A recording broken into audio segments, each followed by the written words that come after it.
It is June 15th, 2016, and we're in Topeka, Kansas, and we're interviewing Mr. Nolan McKenzie about his life and his experiences during World War II, and we would like to invite him to sign our memorial book with his name. So that upper left-hand page is empty. You can do it there if you want. With his name and his unit and today's date, and that would be great. Well, I was born in Solomon, Kansas, which is central the state of Kansas. Born on July 31st of 1918 in Solomon, Kansas, which is Dickinson County, Kansas, with the county seat Abilene, Kansas.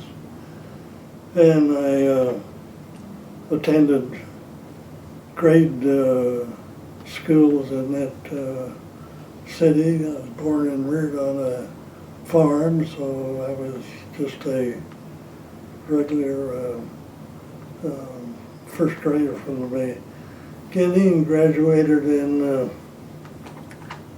Solomon, Kansas High School in 1936. And as I graduated, I attended Kansas State University in Manhattan, Kansas, and then enrolled in agriculture because my father was a graduate of Kansas State University in 1901, so I attended it some 30-some years later, and this was the beginning of the war years, you might say, in the mid-30s, and when I attended Kansas State, as a freshman, it was required that we enroll in the, I guess you might say, the university program of basic Army training, and as I completed 2 years basic training, I was offered the opportunity to take advanced Army training to be qualified for a commission upon graduation from the university. So I completed my undergraduate work over a 5-year period of time, and after I completed my undergraduate work in the spring of 1941, I was commissioned as second lieutenant in the U.S. Army Reserves, and then. So you actually were in long before we got in the war? Yes, I was. Well, not half a year or so? Too long. It turned out when I was graduated, I was only out of the university for 30 days when I was called to active duty by okay. the presidential citation that ordered me to active duty for a 12-month period, and so I was actually in the armed forces as a U.S. second lieutenant when Pearl Harbor Day happened in the fall of 1941. Do you remember where you were that day when you heard that news? Yes, I was sent from the Army in San Antonio. I was sent to the training schools for Army Force, well, I guess you might say Air Force, or the Army was sending some of we new officers to Edgewood Arsenal, Maryland, to have basic training in chemical warfare so that we could return to our regiment as being in charge of the chemical Air Force training for the regiment. And I was on the steps of, on a Sunday afternoon, on the steps of the federal buildings when announcements came over the speaker systems that was rigged in the U.S. Since we were such a strong assistance to primarily the British Armed Forces, the United States was not in war yet, but we were on the verge of being drawn into it, and once we experienced Pearl Harbor Day in the fall of 1941, that became my 12-month assignment for U.S. Army duty as a second lieutenant. Suddenly I became liable for end the war effort as long as they desired to keep me. Now, were you still a second lieutenant? Did they make you a first lieutenant, or? No, I was still a second lieutenant, and I was, as I could, once when I graduated from K-State and went into the service, I was assigned to the U.S. Army 2nd Division, which was headquartered in San Antonio, and when I and my classmates joined it, we were find out about 12 of us all were graduated from Kansas State University, and individually we were ordered to duty to serve in the U.S. Armed Forces there. And so you were in the infantry then for a while? I was in the infantry Okay. For approximately 2 years, and stayed in. And at that time, when I went in service, to show you how unprepared we were for the forthcoming active duty, my company commander was a second lieutenant also. Company If commander, you can wow. believe that. Mm-hmm. And the first day I was assigned to him, he had we 4 second lieutenants all gathered together, and he wanted what our day of rank was.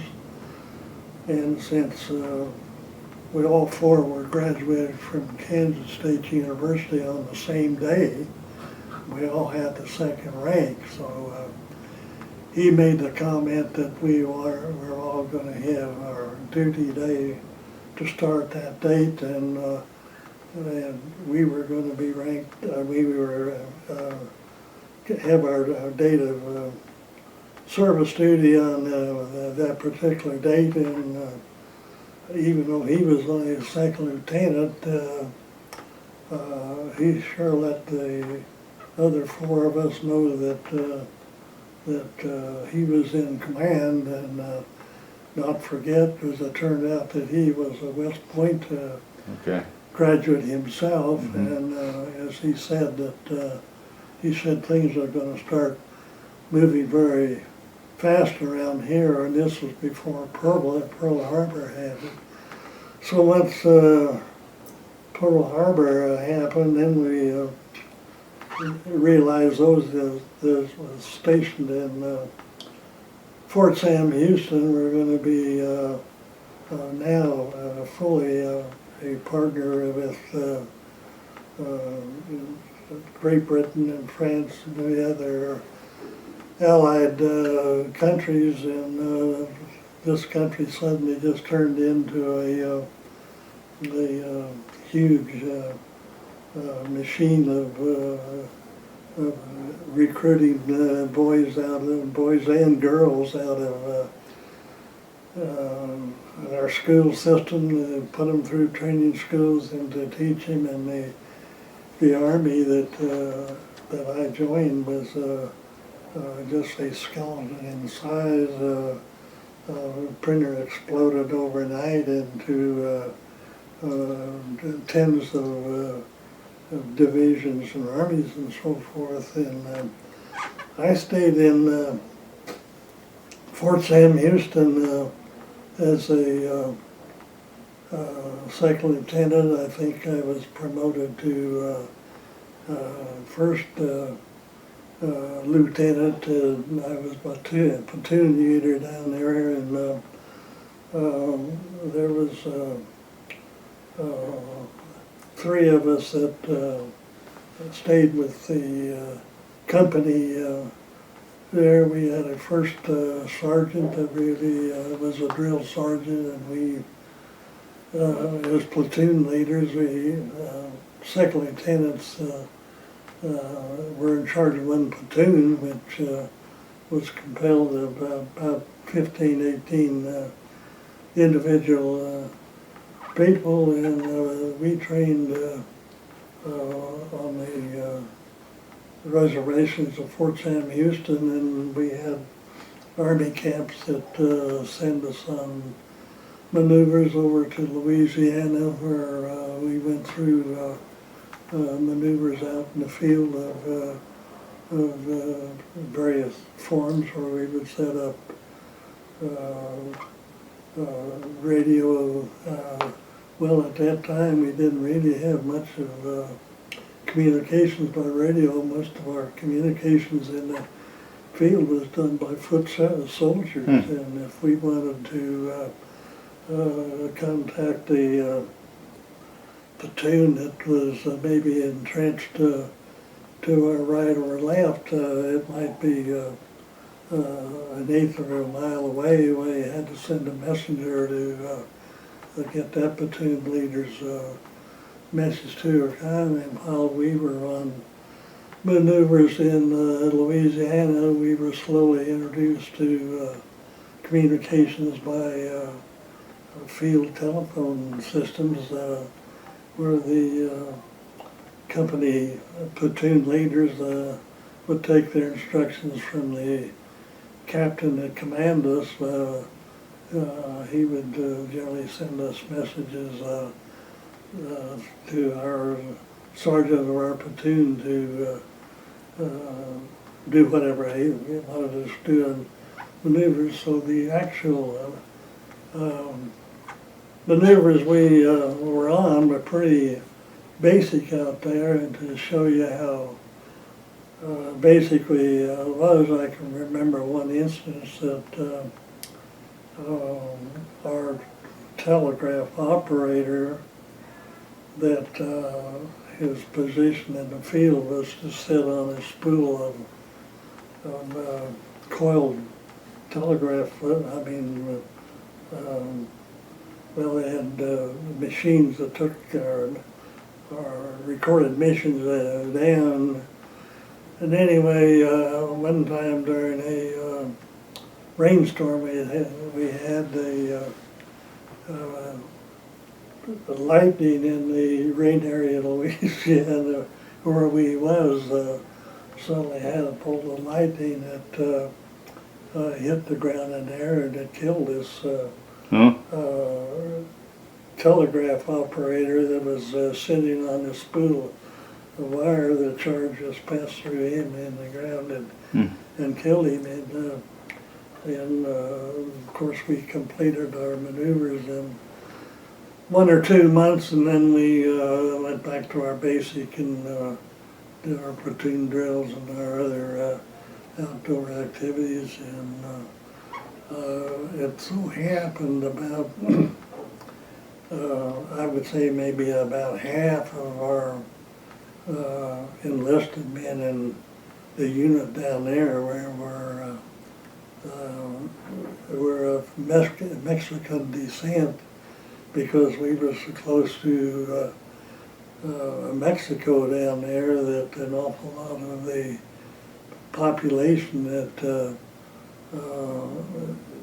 was joined the armed forces did so for the younger people to have a job opportunity with good pay, and at the time they joined, we weren't at a war, so once they became, once the country was then joined in a war, all of us in the service suddenly found out that we were in for the length of the war, however many years that was, and after we had been in Fort Sam Houston, which was really a peacetime showplace for the U.S. Army, and the 2nd Division was permanently quartered at Fort Sam Houston, and in the peacetime, all we had to do for practically the first year we were there is do maneuvers in the outskirts of the hills over in Louisiana, and attend the Army schools. And after we had been there, and I think into the 2nd year, I know I had a Chevrolet convertible that this was when I had left K-State and went to Fort Sam Houston. That car went with me because I had just purchased it from the Chevrolet dealer in Salina as a 1-year-old car, and I never will forget the price he charged me for it. It was it had about 10,000 miles on it, but I paid $495 for it, and it didn't have a radio in it, which I remember I told him I had to have a radio, and he said that would cost another $20 to have a radio. But anyway, when I got to Fort Sam Houston, I was now 2nd lieutenant, just unmarried, and in the war effort, and later it turned out that the Air Force, the Army decided that 2nd Division should be transferred to Camp McCoy, Wisconsin. And you might wonder why they wanted us to go to Camp McCoy, because people in Fort Sam Houston, most of us down there had never seen a snowflake. But when we got to Camp McCoy, Wisconsin, we found out it was winter time up there, and snow was everywhere, and we weren't prepared as people from Texas, you might say, to be camped in McCoy, and right off the bat they sent us to, in the dead of winter, to Iron Mountain, Michigan, which is clear in the northern part of the state of Michigan. Is that in the Upper Peninsula, or is that still on? No, it was in the upper Michigan area. It was Canadian, pretty close to the Canadian line, and we were sent up there supposedly to learn how to ski, and none of us knew how to ski. And once we got in service and looked back on it, there was a lot of mistakes made by everybody, including the people that's in charge of command and so forth, and why they sent us to Camp McCoy to learn how to ski when we had found out that there were service groups stationed in Colorado that were already being in trained skis. So we weren't very successful as 2nd Division in our Camp McCoy situations. so happened that Camp McCoy itself, and we were not out on winter maneuvers.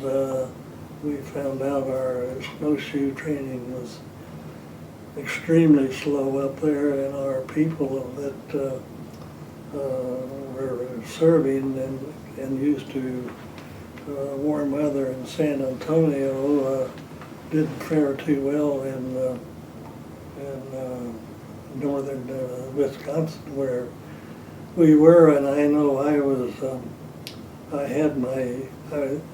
at this time was at Camp McCoy. I had been promoted to where I was the second in command of these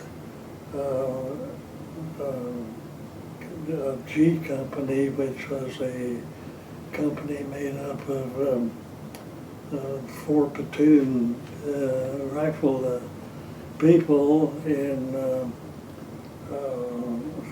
being the second command, I was in charge of I think 3 different drill sergeants, and I had the paperwork and stuff to do to keep track of what the company commander wanted to be done. But anyway, while I was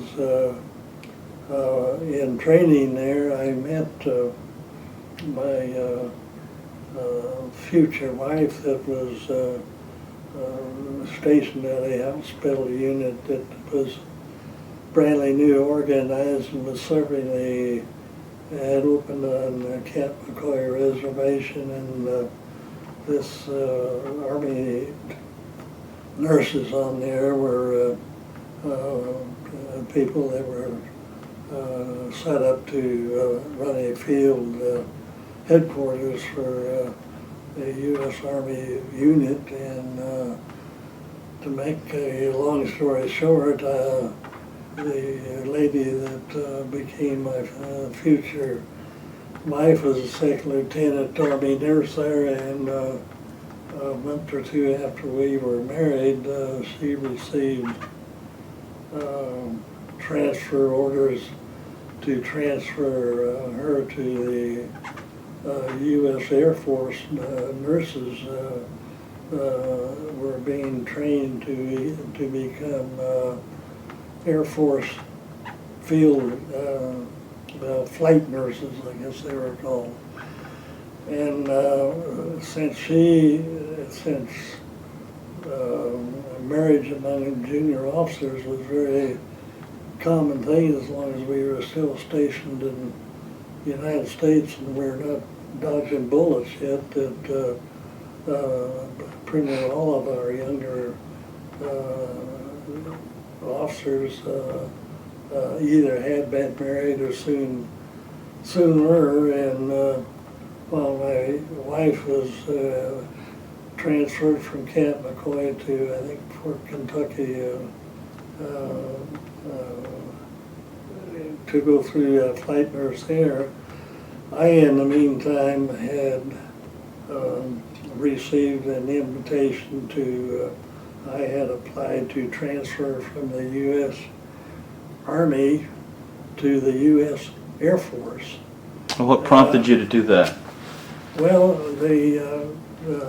I guess you might say the conditions that all of us encountered at Camp McCoy was so drastically different than what we had went into services for. We had assumed we'd stay in the Army until we were sent into combat overseas, and so any opportunity we had to look at any opportunity that might show up was available to us. And I noticed that there was a requirement, a notice was sent out that the U.S. Air Force was looking for people to join the U Air Force in their present rank, and their reason I found out later behind it was the U.S. Air Force had found out that they had more people at about 18 years of age and were just got out of high school and immediately went into the Air Force and became potentially fighter pilots. They found out that they were short on people that had got out of the university and joined the Army, and like I had 2 to 3 years behind me in the ground forces in Texas before I got to Camp McCoy. So I was at the age group where the Air Force was putting out word that they were looking for some Air Force people that are trainees, and the Air Force that had the age of 22, 23 years of age, which I did.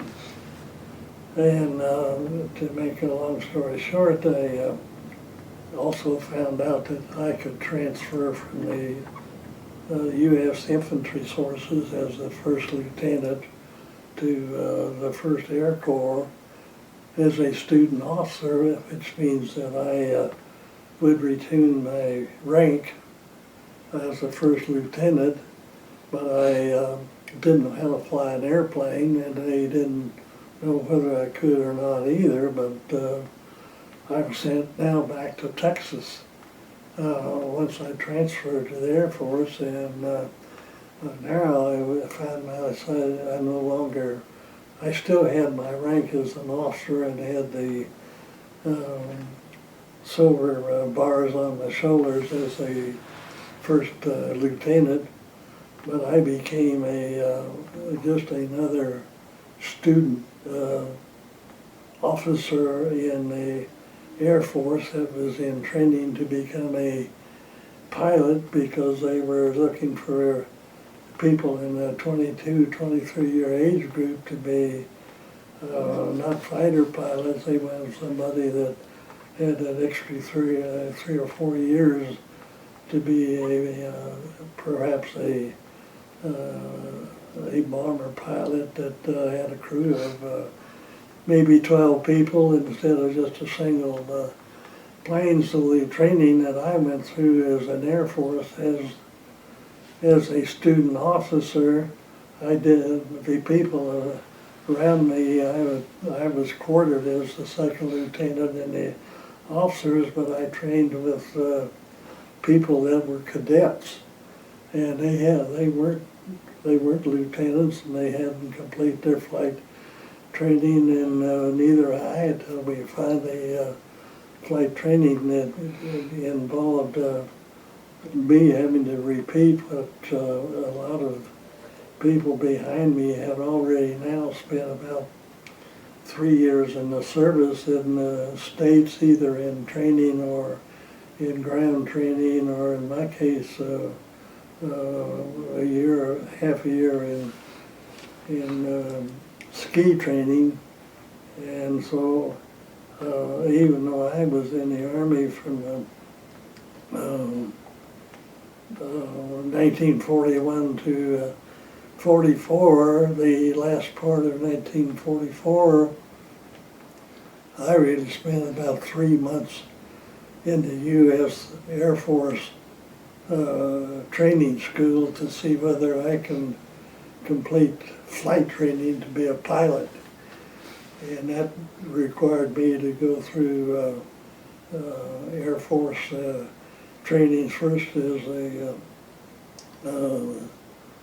just as a student athlete till I finally became, could fly an aircraft solo, which means I could handle a small aircraft, and that led me to basic training, which was an entirely different school in the central training area of the United States, which I completed that, and by that time I was now flying single engine 4 horsepower, about 400 horsepower motors, to where the final phase training and flight training I did in Frederick, Oklahoma, which was a twin-engine flight training school that trained me to be a pilot if I succeeded, and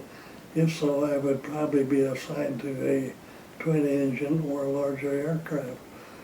And I finally completed, and while all this training was going on down, I was being moved around. I received from the War Department while I was in my final phase training in Frederick, Oklahoma. I received notice that my new wife that I had married only a couple months before I transferred to the Air Force had been lost on a flight training unit out of Africa to northern Italy, and she was listed as missing while I was completing my flight training to hope I got my wings. And it so happened that by the time I finally qualified and was of course what's called a student officer, because I was a second lieutenant, but once I got my wings, I now became a student. I no longer was a student officer. I was now a first class pilot, and I was either going to be assigned to twin engine advanced flight training or not. And while I was hoping I'd get assigned to transport training, which would qualify me for flying twin engine airplanes and so forth. And during my graduation, my wife she was still lost somewhere beside the German lines in Albania, and I know while I was home on leave, waiting for flight orders to send me to an air transport school on that 30-day, and this really was a stepped up type of hurrying everyone up, because everyone, as I say, there was lots of mistakes in the services we look backward on, but the air transport school I thought I would be assigned to, it turned out I received orders that those had to be canceled, and instead of taking what I thought maybe was a safer place to save my life in the air transport service, I was transferred to Western Kansas to go through B-24 school, which was a school made to train pilots in heavy aircraft. What time frame are we in? Are we in 1944 now? I came out of Frederick, Oklahoma in the class of 44A. Okay. So as a Air Force pilot, they could send me anywhere in the Air Force they wanted to, with whatever choice I wanted, because you weren't in charge of your own future, you just followed orders. And all of us got graduates. Everyone, when we found out we was war, everyone was thinking, well, if we gotta go over there and fight, we hope we get assigned to something that we can survive and get back home again. So that was the reason I took the air transport, and I thought, gee, I could fly those twin engine transports around, but that soon got canceled, and instead of that, the Air Force says you're going to go to Liberal, Kansas and fly 4-engine bombers, and the flight training thing that I had at Frederick, Oklahoma was the airplanes we flew there were about 1/4 the size of a B-24. And I thought, gee, I'll never learn how to fly one of those things, but that's where I ended up in the B-24 training in Liberal, Kansas. And while this time this thing was going on, you have to be aware of the fact that the warhead in Europe, and while I was in training for ski maneuvers in Wisconsin and later in flight training in the Air Force, the calendar was turning, and while the school where the war effort had now changed from a complete war effort, where the country was now at a throttle of being dismantled by a combination of forces in Europe under Germany and the forces that now in Japan, the Far East, and a few people are aware of how close the United States was a disaster in fighting a two front war in that period of time, which we were wholly unprepared to do, but because of the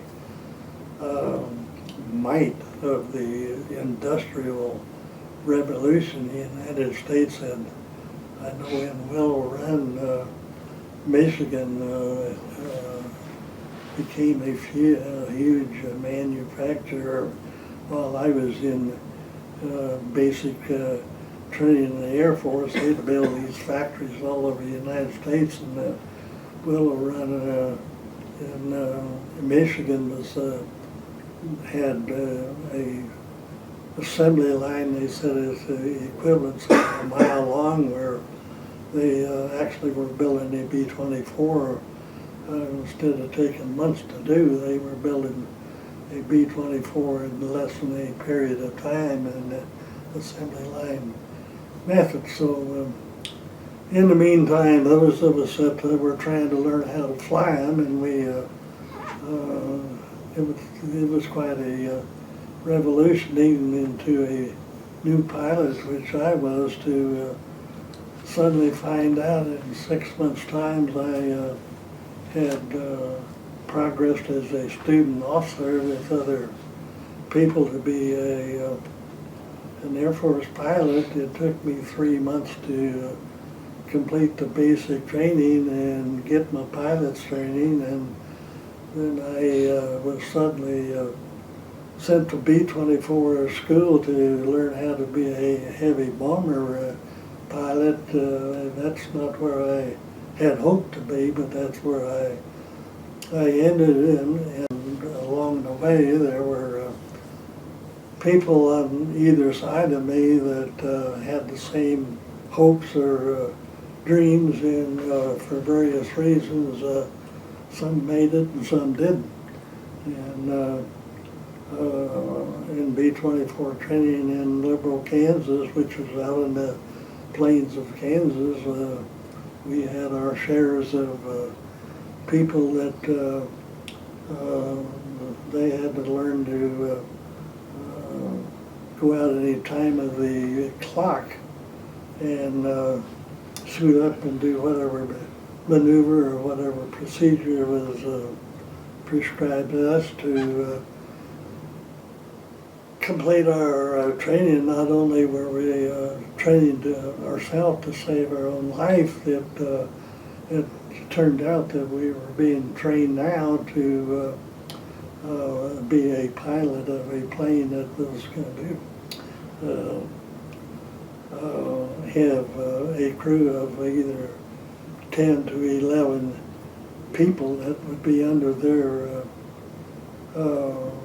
eventually control. So we people that went through B-24 training, by that time I was 24 years of age there, and I think my training at Liberal, Kansas lasted about 3 months, and I know I was suddenly received a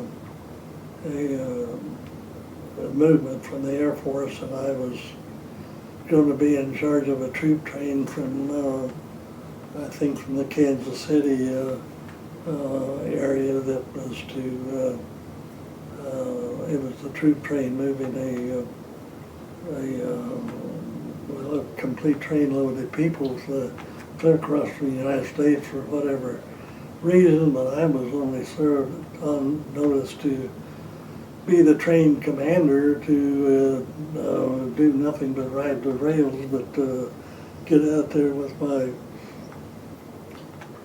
pilot's lesson. I finally could fly a B-24, even though some of my other people that I trained with didn't make it. I mean, we had our share of crashes, and once you crash a B-24 going 100 miles an hour and you take off or land, why accidents happen.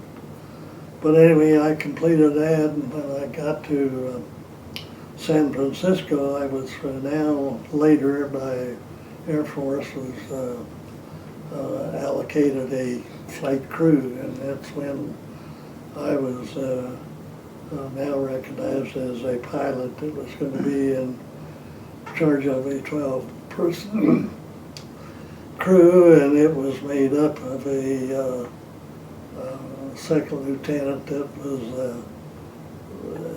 a pilot, and he was my co-pilot, and I had in the nose of a B-24, I had two commissioned officers, second lieutenants. One was a bombardier, and one was a navigator.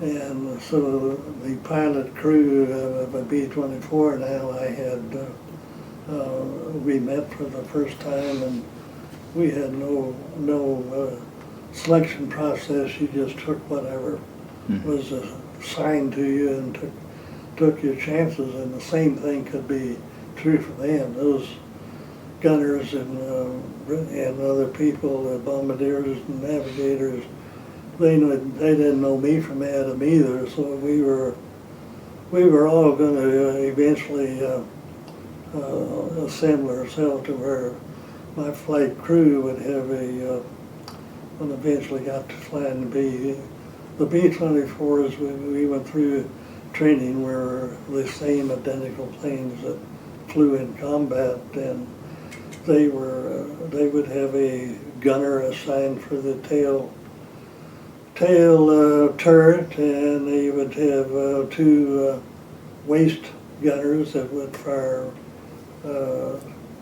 machine guns out of each side of the aircraft, and then we had a flight engineer that flew in the deck of the bomber, and we would also have a radio operator. So we generally ended up with a crew of 10, and occasionally we would have a extra person put in our crew for training missions, whereas as an observer he could be a pilot or co-pilot in further training his own experience, just riding out as a crew with us. So that's how we trained as a unit on Mojave Desert in California, and out there we learned as a pilot. I was now learning more each day how to fly the B-24, and also learning now how to learn the mechanical faults and mistakes and so forth. And our gunners and navigators and so forth, they were learning their various duties on the aircraft, and we had what we call ground practice, where you went to the trade schools and had engineers and stuff that taught us individually the various systems of that aircraft. And the navigator and bombardiers, they had separate training stations where they were learning their station, and the gunners they really only trained when we took them out on the desert there and got into low levels of flight training where they could practice shooting out in the desert where there was no obstacles around. So our final phase training is crew members took place in the Mojave Desert, and I was, as a crew, we were assigned to headquarters in the Air Force, and I can't think of the Air Force field now. It was in San Francisco, in Los Angeles area. But anyway, that was the final step of the, I guess you might say, we knew what was coming. We had completed our training as a crew member, and training as well as I guess could be expected under the circumstances. But when we were finally, after we'd been in March Field, California, about 10 days, we were assigned now to a B-24 that was a brand new airplane that had just come off of the assembly line, had not really been flown.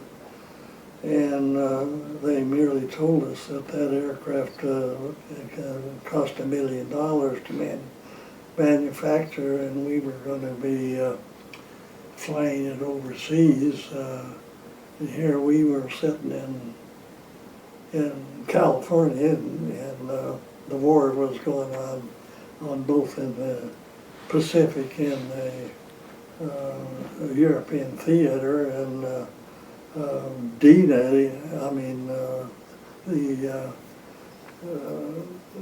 D-Day of where the ground troops in Europe was going to be, had not got out of England yet had not happened. We were still here in the United States. No, we were going to be flying one theater to the other, not even know which theater we were going to go to. Can I ask you a question here? Other B-24 pilots we've interviewed and books you've read, you probably read that book Wild Blue about George McGovern's service in the 15th.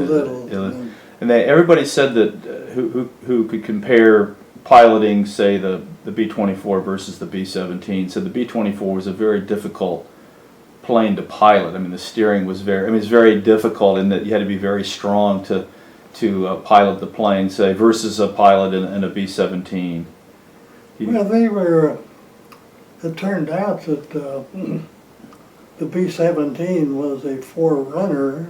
It was already on service and doing a heck of a job as a 17, and my B-24 training, they did not overlap. Right, However, okay. So you never had conversations with B-17 guys and compared the two planes? Really didn't. Okay.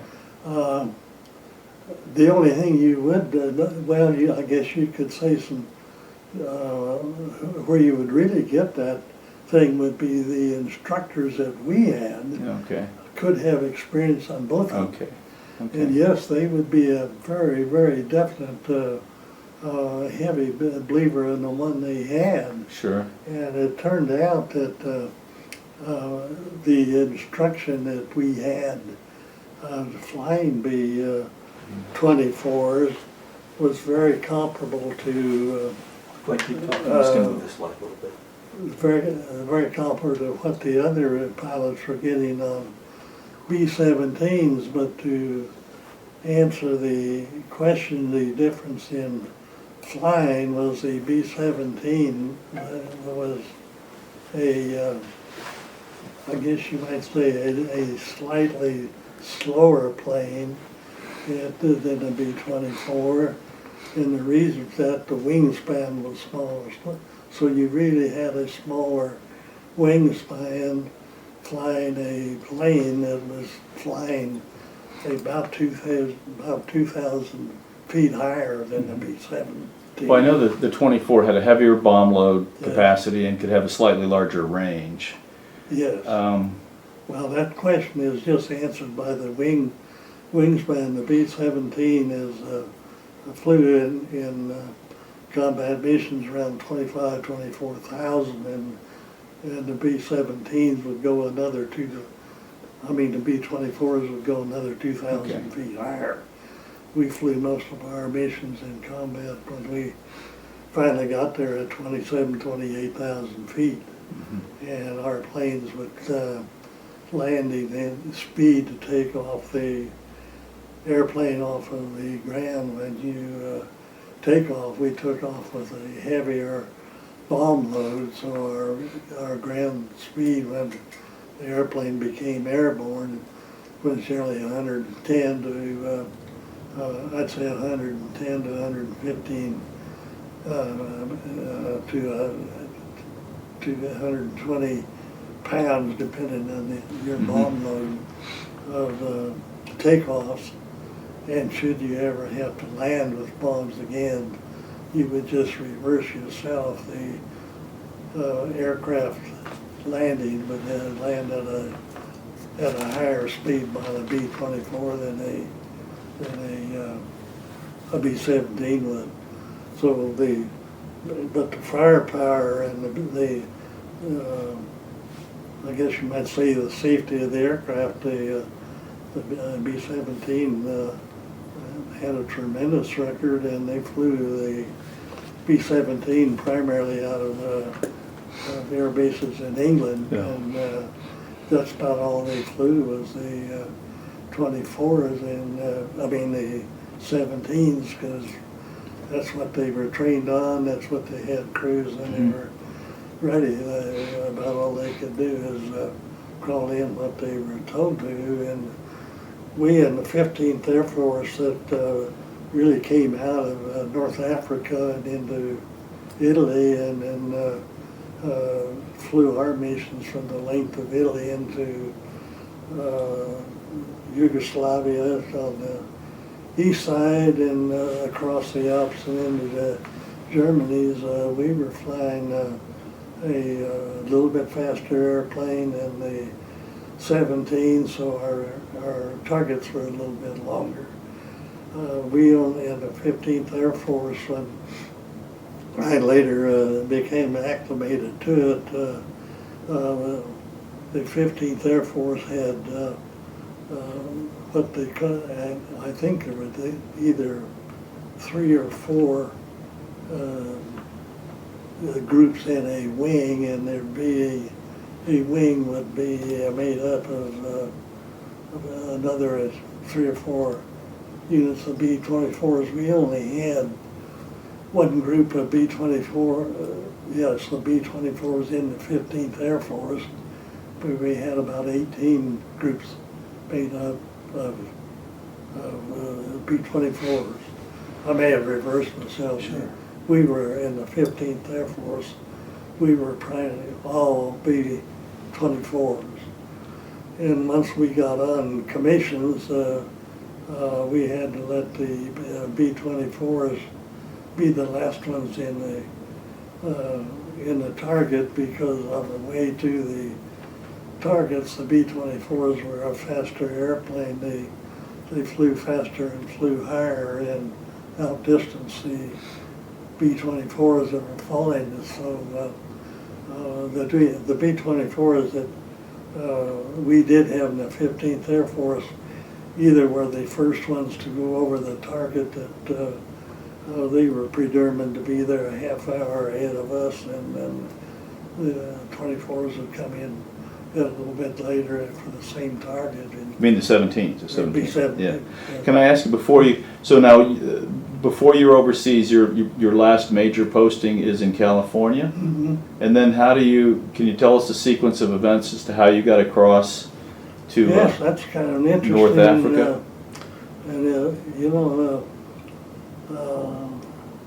For people that are still young and hoping to survive the war. We did not know until we left March Field. I think our navigator possibly knew where we were going, but you got to remember at this time now the war is on, all kinds of communications is going through, what you can do and what you can't, so forth. We took off of March Field, not knowing whether we were going to the European or to the Pacific War, or at least the crew did not know. And I can honestly, I think I knew, but I'm not saying. But to answer the question, once we got off ground, the period there was, and was kind of a frightening thing of us.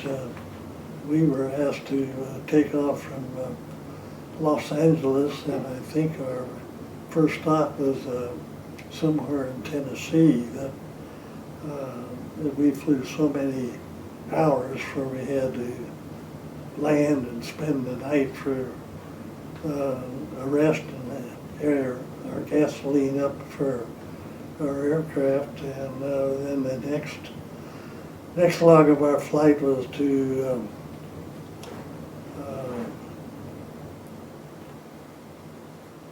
I can't come up with the point of departure. It was a air base in Maine. We flew from Tennessee, and this is cross-country flight, which as an aircraft, the navigator and me as the pilot, we knew what destinations we were going to. We knew what the transmitting towers were and what they were set on, and they gave us flying altitudes to fly at. So you've got to realize that there were comptrollers on the ground that knew what airplanes were flying at what altitude, at what different points of the directions they were. That air was kind of full of the skies were kind of full of airplanes when you might say the whole continental United States was got people in training flying different altitudes, different sizes of airplanes, and single airplanes are being trained as we were in 4 engines. So there was quite a combined war effort going on there that you got to feel some people at the top had to know what they were doing too. And to complete that story, we flew from. Now, did you fly with other planes, or was this solo? No, we were a single aircraft. Okay. And we flew from Maine. The city was called Bangor, A-N-D-C-O-R-E, I believe is correct. We flew to Newfoundland, and Newfoundland was kind of an outpost for the British, who was heavy in Canadian aircraft and so forth. Was that Goose Bay? Yeah, what? Was that Goose Bay? Goose Bay, Newfoundland? Is that where you? I believe it was. I'm not real positive. The only thing we found out once we landed in Newfoundland, the things were kind of, you might say, subdued, because the aircraft, an aircraft the night before had either crashed in takeoff or landing on the which, but it took the entire crew with them. So the Newfoundland base was merely a gasoline route for us to get some rest that night and to have our planes gassed up. And yes, we were flying strictly on our own, and this is what the navigator and so forth from Muroc Air Base, all the way through the crisscrossing the United States to get us up to Bangor, Maine was training for, and the following day when we finally took off, our destination was Azores, and Okay. that's the distance from Newfoundland to the Azores, and the only thing I can recall is airtime is approximately 8 hours that we were in the air as a single airplane, and we had no aircraft resistance or anything in flight. However, as we got within I'm going to say 100 miles of the Azores, we had to go on no radio transmissions because the Air Force didn't want to take their credit on the technology of what the Germans were extremely as advanced as, if not more than we were, at a lot of the things that happened in different flight patterns and anything that could happen in space and danger lives. We were all interested in getting to where we were and getting on the ground and worrying when our next point was there. And we had no problem landing. Well, we did have it wasn't a problem, but our navigator, as far as I'm concerned, he did his job perfectly. As far as I'm concerned, because he got us to the airspace of the Azores by primarily using, I want to say digital, like the digital exploring of the heavens, which the navigator had to take a lot of his findings off of the stars and some of that stuff to keep us in the course, and the pilot and I, once we were in route and had our altitude set, it was we could actually we could put our aircraft on the I want to say the unit. I mean the machine that keeps the plane flying at that level and at that speed. We didn't really have anything to do. The pilot finally was notified that the navigator said the land is on the horizon, that he was had us through the right area where we now could switch our radios on and pick up the towers on the ground that were directing us what traffic patterns we were supposed to take to hit their runways. And I know when I landed our crew on first of all, we were landing on instead of runways which we fantasized might be available here, we were landing on what had been steel traction mats that they made a tremendous noise when you hit them, and they also had well, I guess instead of running on a travel ground, we had I guess those airways had been put together by whatever is available to handle a lot of traffic. And I know when we landed on this thing, I thought I'd made a good landing with the crew. We were safely on the ground. The only thing I had not anticipated, I ran out of runway, and we were still going quite a lot of miles, and the tower hadn't, I guess you might say, the distance once you hit the ground, it's too late to anything to take up the wheels and go around again. And all we did in that case, I know we ran off the end of the runway, because the mats that we on weren't quite long for the landing I made, and we dropped into I say we, the aircraft did drop into it's a hole in the ground, maybe 4 or 5 feet deep. It stopped the aircraft, but it bent a strap on our wheel. The aircraft had to go into the hangars, and I think we were in,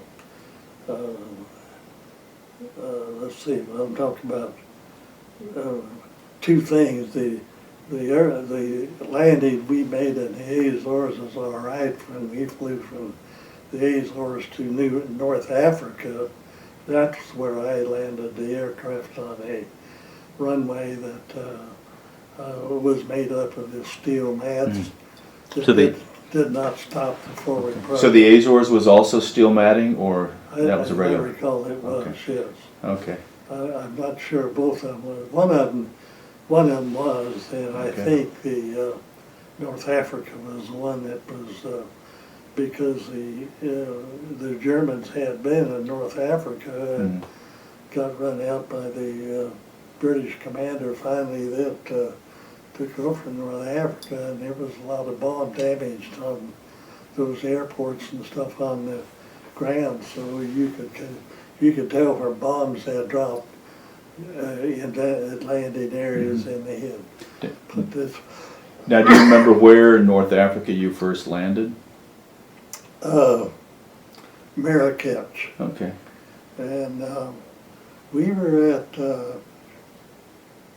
we were at the Marrakech, I think, for 4 or 5 days, and I'm pretty sure the reason why we were there, I think they were repairing the damage to one of the landing gears of the aircraft he's flying. So at that time, there was no, I mean, our crew was kind of isolated until they got the aircraft fixed, because we had our own transportation, and that was it. Did you get to go into town or anything? Did you get Yes. to see anything?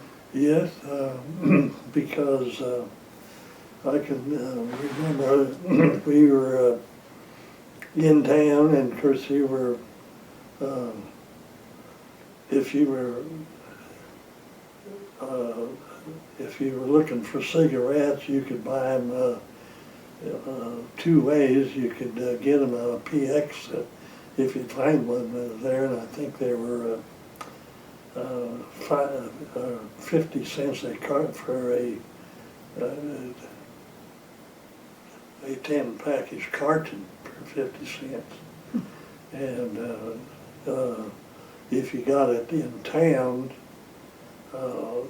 where there'd be no reason for we people to go in town, to me was nearly a wider's place in town, where the Allies, now you gotta say we're in a foreign land, and the people we talked to spoke our language, but the people we were talking to did not.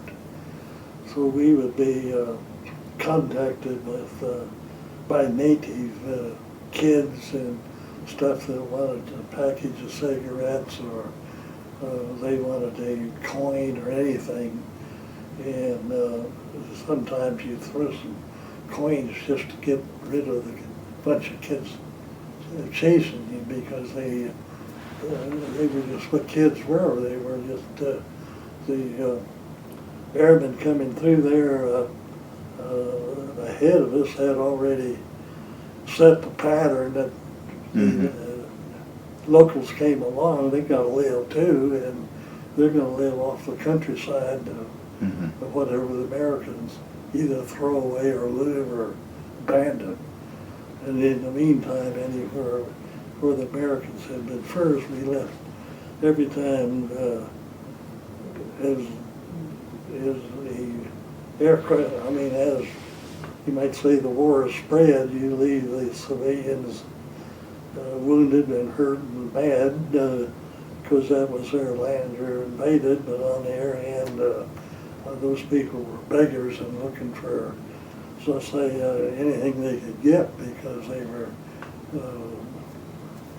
just roving people, no factories around. I'm talking around the landing areas and stuff. We were in lots of, in a lot of these towns that we would have would not be available to us. The aircraft also had to make their own little domain out of the little area they sat in. Just as the war progressed, that area around would expand, because the aircraft had to be kept in there and be kept serviced. That they had to have gasoline and repairs and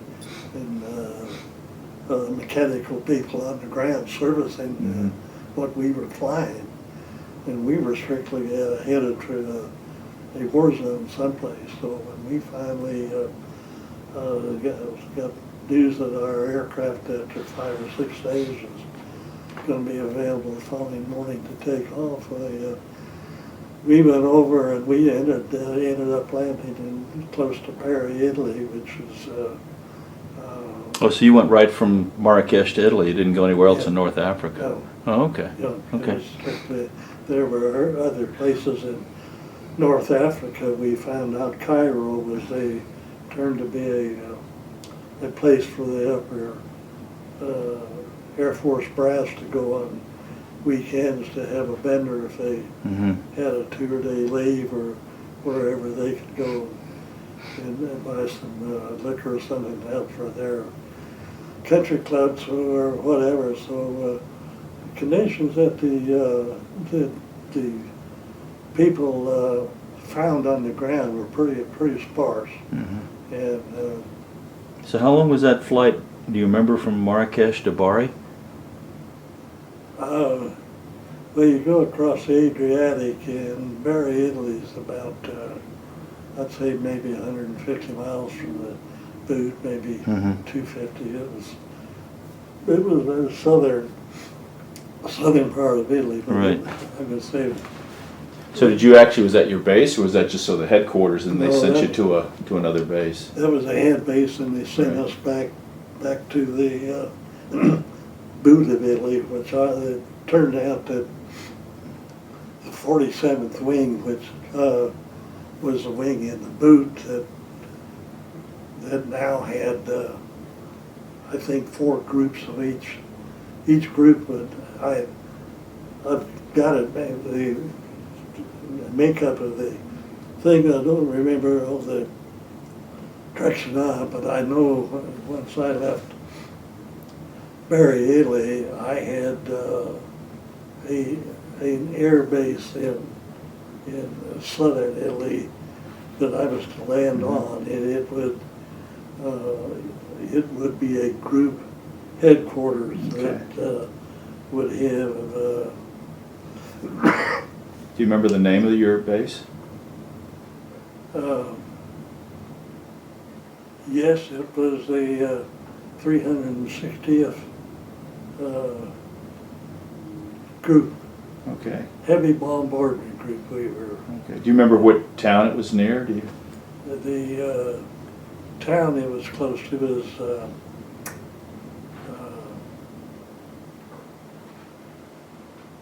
I want to say Biscayne. It's Biscane.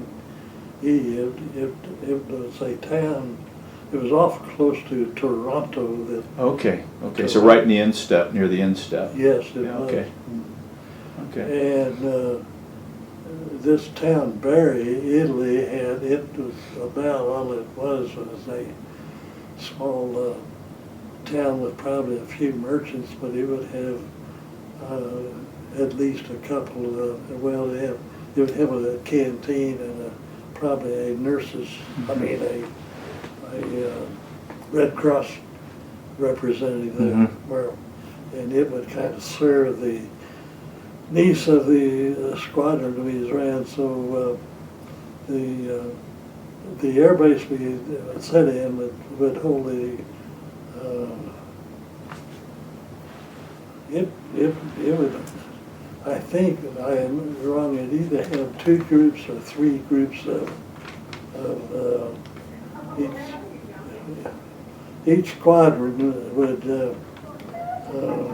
once we got into flight training on the thing, we would generally have about 10 aircraft in per squadron, Okay. of which maybe 6 to 7 of those would be on duty to serve the following day. Okay. Now, were you in tents there, or? Yes, we lived pretty high because once we got in, first the Air Force, this is some of the things the people that they were sleeping out under the stars and stuff. They were sleeping in foxholes when we had a place. If we got home off of a bombing run, we had a fairly decent way to live. The unit that the Air Force had, the natives had been, I suppose by groups that preceded us, they were very heavy in the northern. An awful lot of Italy is made up of kind of a low grade of clay.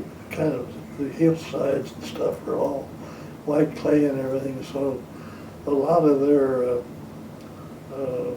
buildings and stuff was made out of concrete, clay blocks and stuff like that. And the squadrons that we were at would have a room for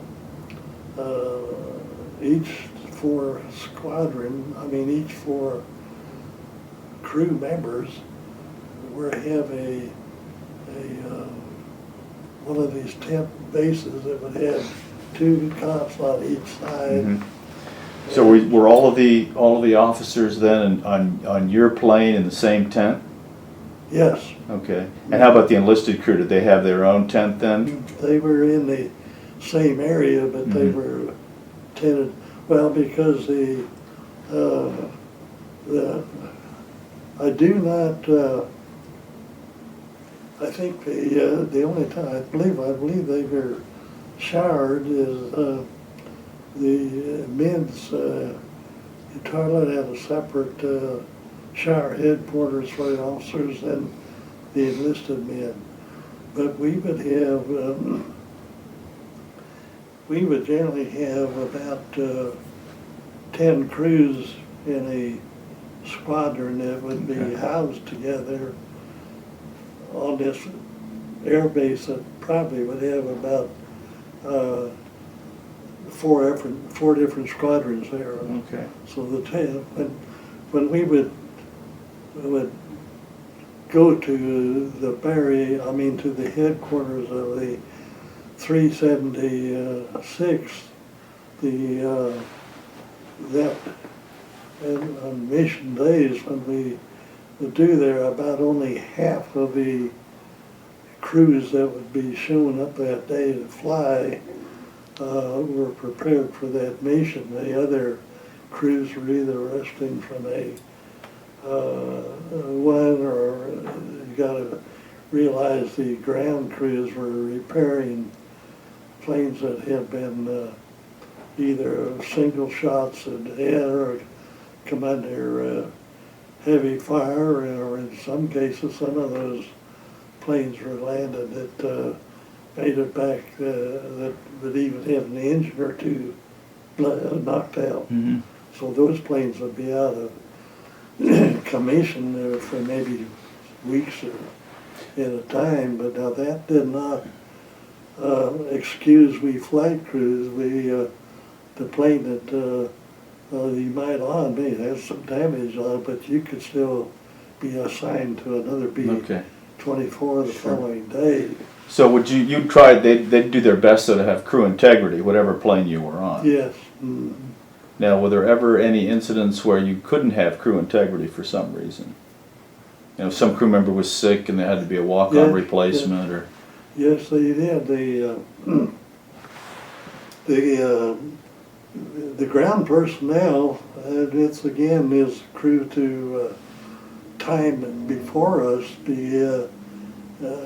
Before when the area where we were quartered, people had been in and out of that thing maybe several times, and each crew, as they either got lost or shot down or didn't make it, or even maybe finished their cruise and got sent home, they made improvements on their living conditions. Oh, right, sure, okay. So it was everyone to kind of fix himself. The only thing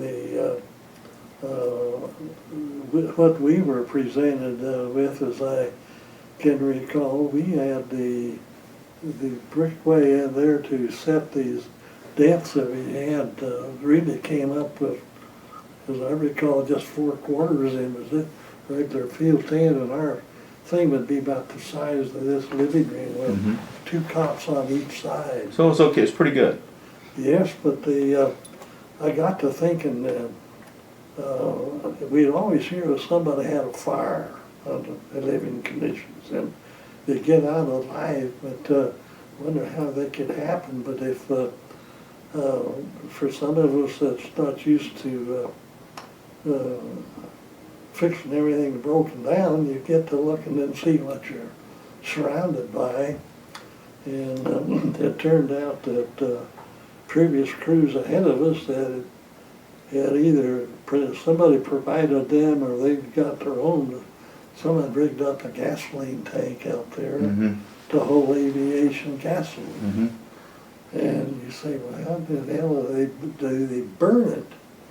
And, well, you got to give credit to somebody that was smarter than us. They found out some way that they could ignite a wick in this stove that was sitting in the middle of the thing, and they had that wick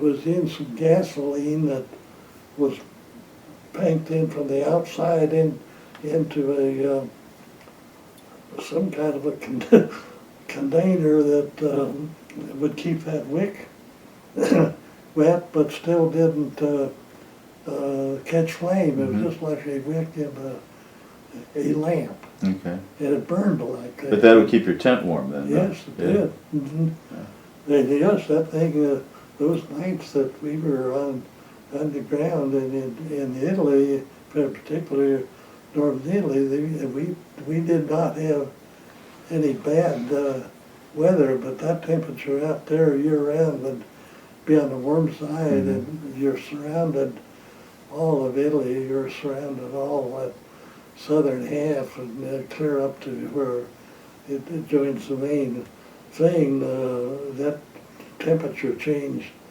well, just going like from going north to Rome, it's about halfway up at coast to the Adriatic, where the France and Spain and some of them come together, but the southern parts clear down there, and nothing but water around there, so the nights got pretty cold.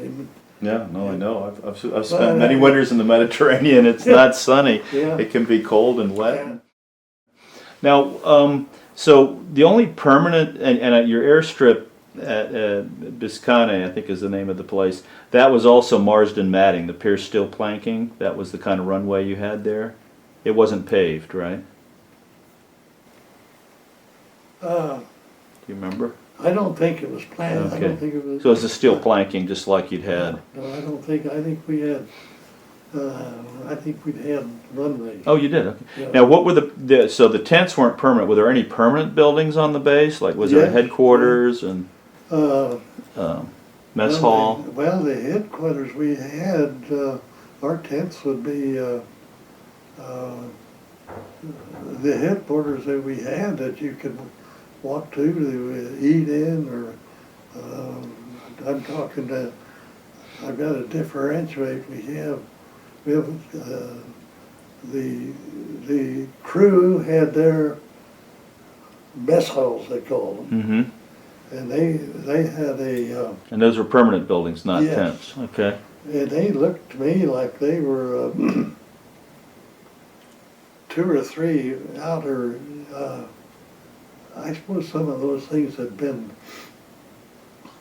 constructed on there by somebody either helped build the buildings for them. I know the ones that we went to, they had the master hall for us. We'd have maybe 20 or 30 officers there at a time eating there. They do.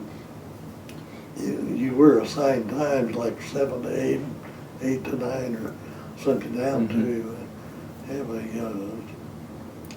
turnover. And as I recall, we had the officers had a mess hall for them, and the enlisted men had a much listed one for them. Now, what would a typical?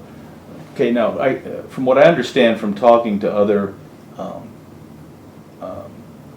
15th Air Force flyers, they had a 50 mission limit from the very early in the war, unlike the 8th Air Force, which had the 25, then 30, then 35 mission limits. From the 15th, they had a 50 mission limit from fairly early on. My diary shows that very exactly. Yeah. Now, what would be a typical? Now, did you ever fly missions 2 or 3 days in a row and then have a gap, or did you always have a gap between, a day off between missions, or did it depend? Your printer always had at least a day off. Okay. And what would be a typical? So, what would be a typical day off? What would you do? And what would be a typical mission day? I'd say a day off would probably be What would you every do? third day. What would you do? I mean, when did you get up? What did you do? Well, you'd probably, we had field showers that they were nothing but tents that dried, and you would wait until it warmed up a little bit before you hit one of those, but you would probably do the squadron itself. Now they do have, they'll have at least, I would say probably a forenoon or maybe an afternoon meeting. They would kind of hope that you'd spend part of the day resting from your previous one, because those flights are pretty long. Oh yeah.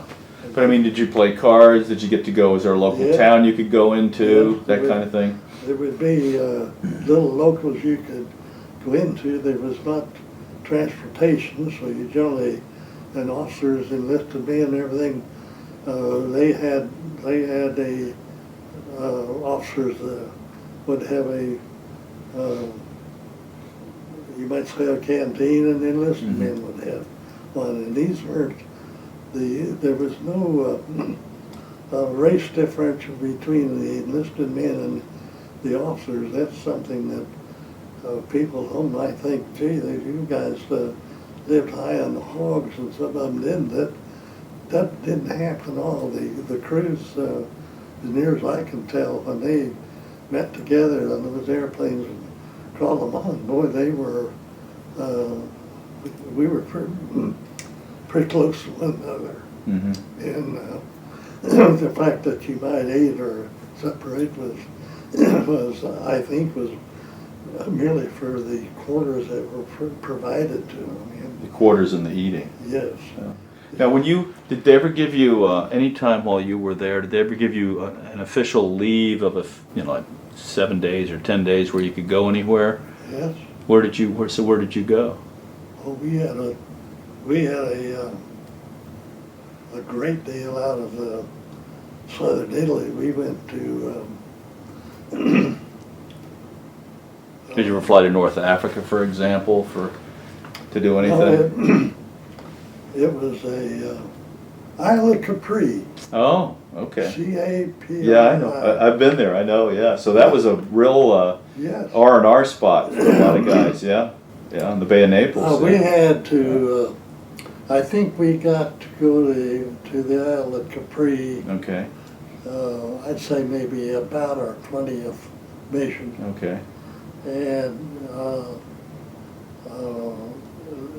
they didn't, well, you'd be ready for a risk by then. I'll bet, yeah. Time.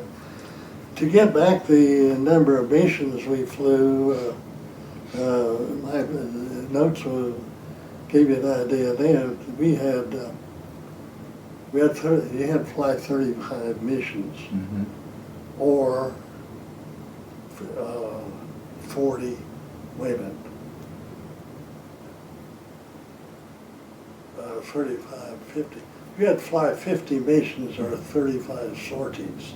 Okay. A sortie was where normally you went to the target area and either dropped your bombs or came back. Mm-hmm. An aborted mission could be one where you had engine trouble after you'd been in the air for about 3 hours, and you had to radio the commander that you had an aircraft that's pumping oil or something you need to return. Now you wouldn't get credit for You that. would not get credit Yeah. for that. Yeah.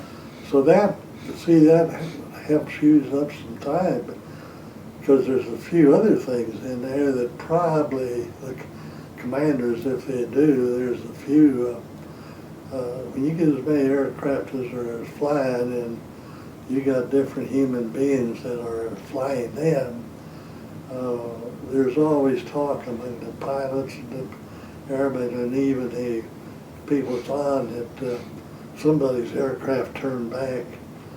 They supposedly had an engine pump and all, but others say, well, I just wonder if they didn't feel too well that day. Yeah. So you get to feeling that there's some talk. I'm just talking to some, and I think that's probably true any period of combat and war where if you were in a foxhole or whether you're flying an airplane over, and somebody's, you're scared whether you're flying or in the ground. So some of those people really do have mental breakdowns. Yeah. And this is part of the reason the people on ground too, they have their field hospitals and stuff up to take care of some of the people that got scared or so homesick or whatever. They just were in no condition to fly, and they have the same problems as the troops. Now, can you tell me about what would a typical mission day be like? When would you get up? Would you eat and then get briefed, or brief and then eat? And when would you take off? And they let us sleep pretty well as we do. We probably would, and I'm speaking because in the Adriatic territory, this would be, I'd say, a 6 o'clock briefing. okay. Would be, we probably would have branch, or probably would have a quick breakfast before we go to that. Okay, so the breakfast would be before the briefing. Yes. Now, would there be different briefings for, say, the navigator, the bombardier, the pilot, the navigator, and then a joint briefing of everyone together at some point? How did that work?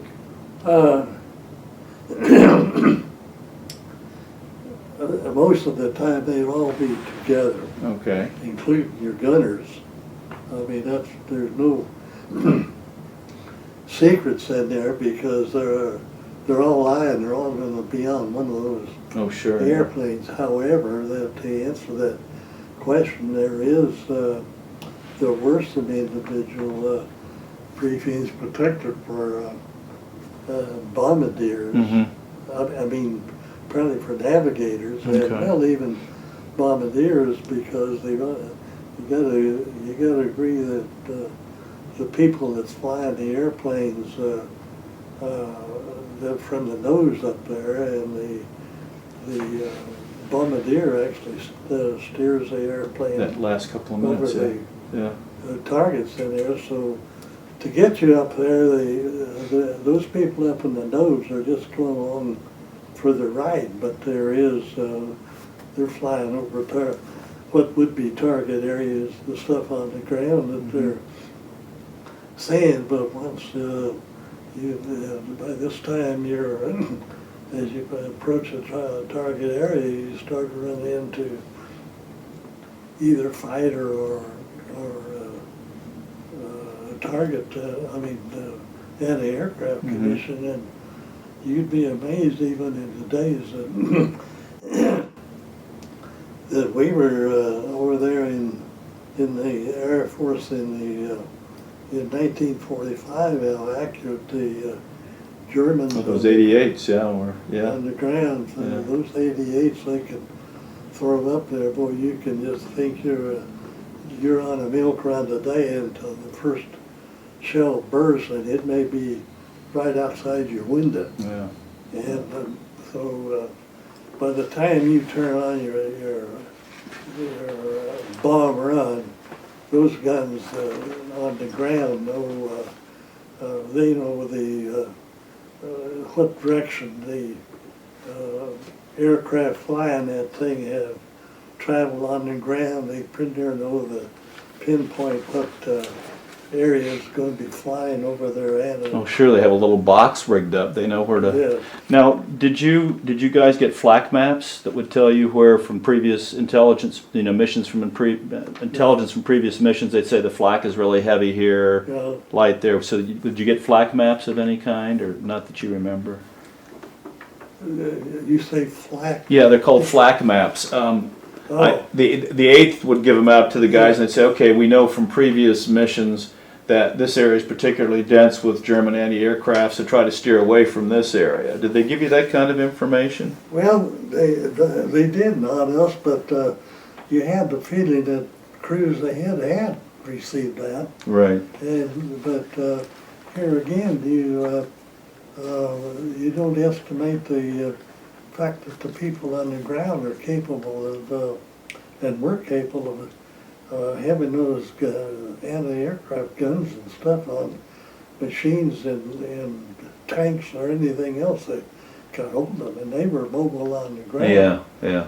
So to answer that question, and this was hearsay that I received just from talking to people that had been on it, the ones that flew missions in the 15th Air Force out of the North Africa, they had some tremendous experiences on the ground when they had the raids on Ploest. Yeah, I've heard about some of those. Yeah. It turned out that the 36th bomb group that I intended that got attacked, the history of it was the lead group out of North Africa to hit that Ploest raid.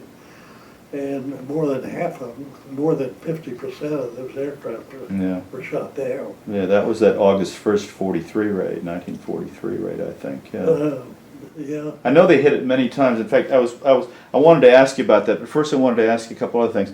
Did you guys, and I've seen these, did you have escape kits with you? In other words, a little package that might have a silk map and some money and a compass and stuff like that? Yeah, they were called escape kits, and they had a map of the area that you were flying over. They had a thing printed in English what they were talking about, and they did have some coins and some paper money of whatever. Yeah, they were I used to hear pilots that would talk about their escape kits. We didn't open them up and look at it too much because a lot of that stuff they said they were really to be opened when you get the ground. Right. Because a lot of the aircraft that got shot down, the guys never reached the ground. Right. You know, they were shot by Irate farmers and stuff with on France or wherever you were. So you got to remember there was people sitting on the ground trying to make a living there. Yeah. And they not only were raising crops and everything, they had people in the skies flying over them, dropping bombs, and so the Air Force people that got shot, if their aircraft got hit and they had to bail out, they could not expect a very friendly ground thing. In fact, they would be attacked by pitchforks or anything else to get rid of them. Now, at the end of your tour, did you have to give that escape kit back, or did you get to keep it, or do you remember what happened? They kind of, like anything else that you get that you don't use, it just disappears, or you go to the headquarters and see it. You got to recall there's some crews are lost all the time. Sure. And their cab and their place they stayed immediately gets filled in with a new crew coming in. That's right. Kind of serious. That's one thing. We never mentioned that I remember when I found out that we were leaving Merlock to go to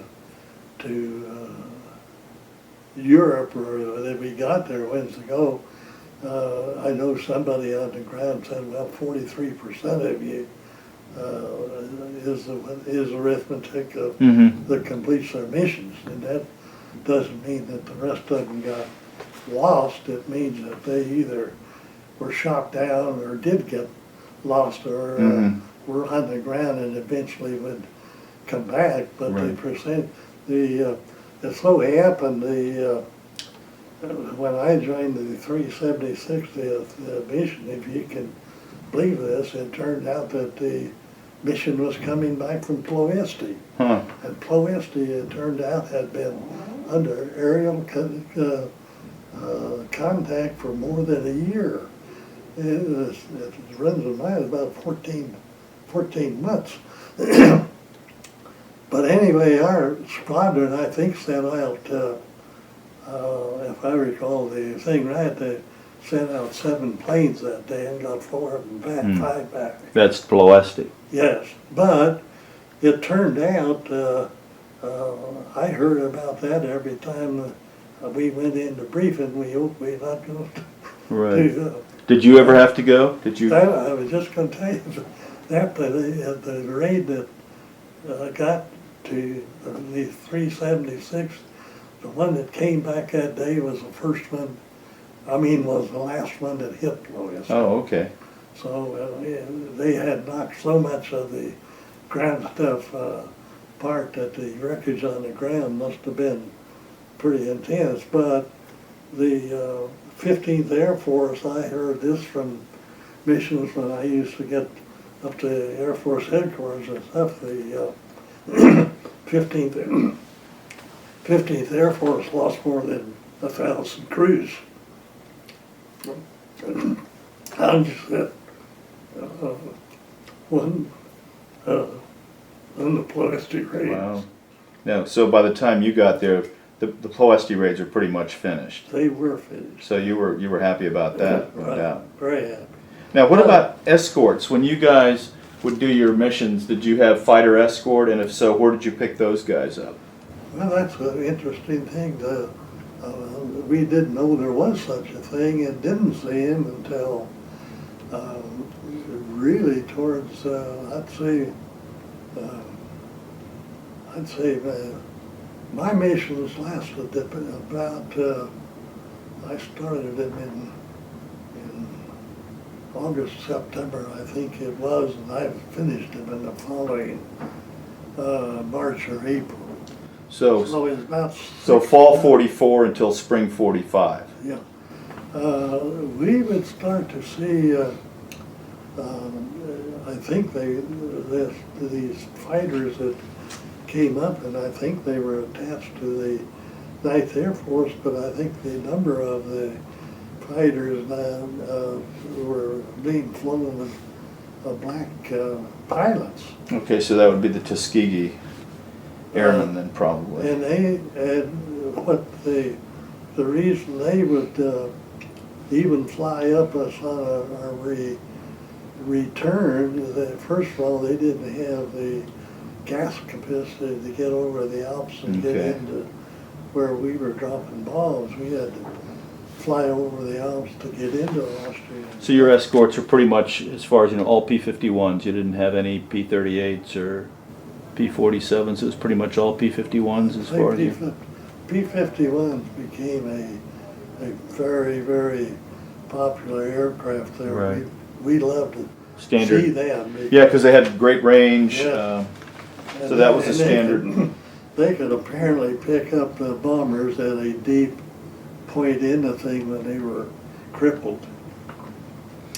So they could find, I mean, they could escort them back to safe territory again. Right. And the 9th, I think, probably were the ones that met the planes coming across from the Alps that were flying at a lower altitude. They were crippled and maybe missing a plane or two and needed an escort to the air base. Now, did you ever have any aborted missions yourself where your engines, something happened and you had to turn around? Oh yeah, but I think I can only remember maybe 2 or 3 that turned around, and they were turned around on command from the leader that the target was so severely closed in that they just called the raid off. Oh, I got you. Okay. And So, okay. But as opposed, so the whole group would be abort the mission then Could because be. of weather. yes, it had- But did your plane ever have to abort because of engine trouble or anything like that?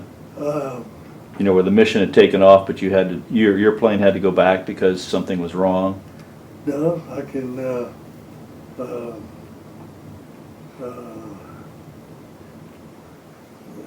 We've had damage on planes. Sure. We've had aircraft hold, even machine guns, bullets right through your Yeah, window. that's one of the next questions I was going to ask. So you don't remember any? You remember the whole unit aborting a mission because of weather conditions, but your plane never had to abort because of mechanical problems, as far as you remember.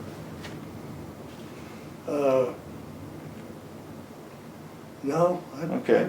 Now, what about damage? What kind of damage did your plane ever sustain from flak or enemy fighters? I think I think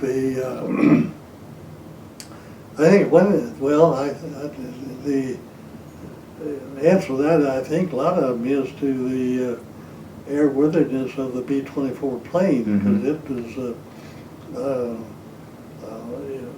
it was kind of capable of taking an awful lot of outside damage and still be capable. I mean, specifically, I can probably remember landing once or twice coming back from a mission with no hydraulic system, which Okay. means I had no control whatsoever on the ground. And So no brakes or anything no like brakes that? or anything at all.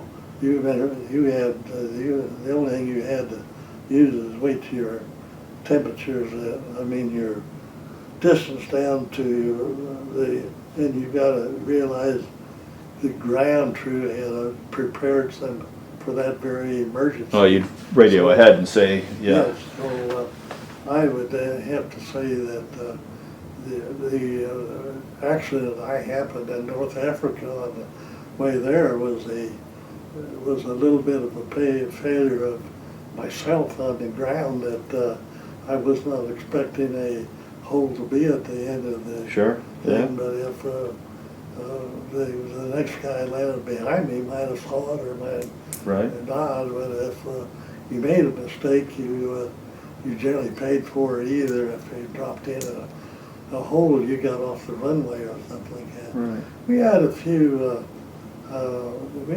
missions blow up on landings where the aircraft, and that's kind of unexplainable to me because I know we had some blow-up explosions on the factory because they just leveled everything in our area Yeah. that you were around. Yeah. But those planes weren't supposed to have been fused to blow up on contact. And was your plane ever ever lose any engines? And then on the way back, you didn't have but say 3 engines, or? Yeah, I can remember that. Now, could a B-24 fly on 2 engines if it didn't have a bomb load? I don't know. Okay, but it could fly on 3. I think that might be in a training manual, but I'm not sure a B-24 could fly for any distance on 2 engines. Okay. Now, what about any injured or wounded guys on your plane at any point? Any of those missions, was anybody injured or wounded, or? No, that's the only thing. The only injury I saw, I was on the way home from a Red Cross place in town where I got a shower and cleaned up everything, and on the way back to camp, and there's some Italian farmer or something that passed me with a truck, and something rolled off his truck and hit me on the shin of my leg, and I still got the scar today. Really? But no combat injuries, but injured by an Italian farmer. Okay.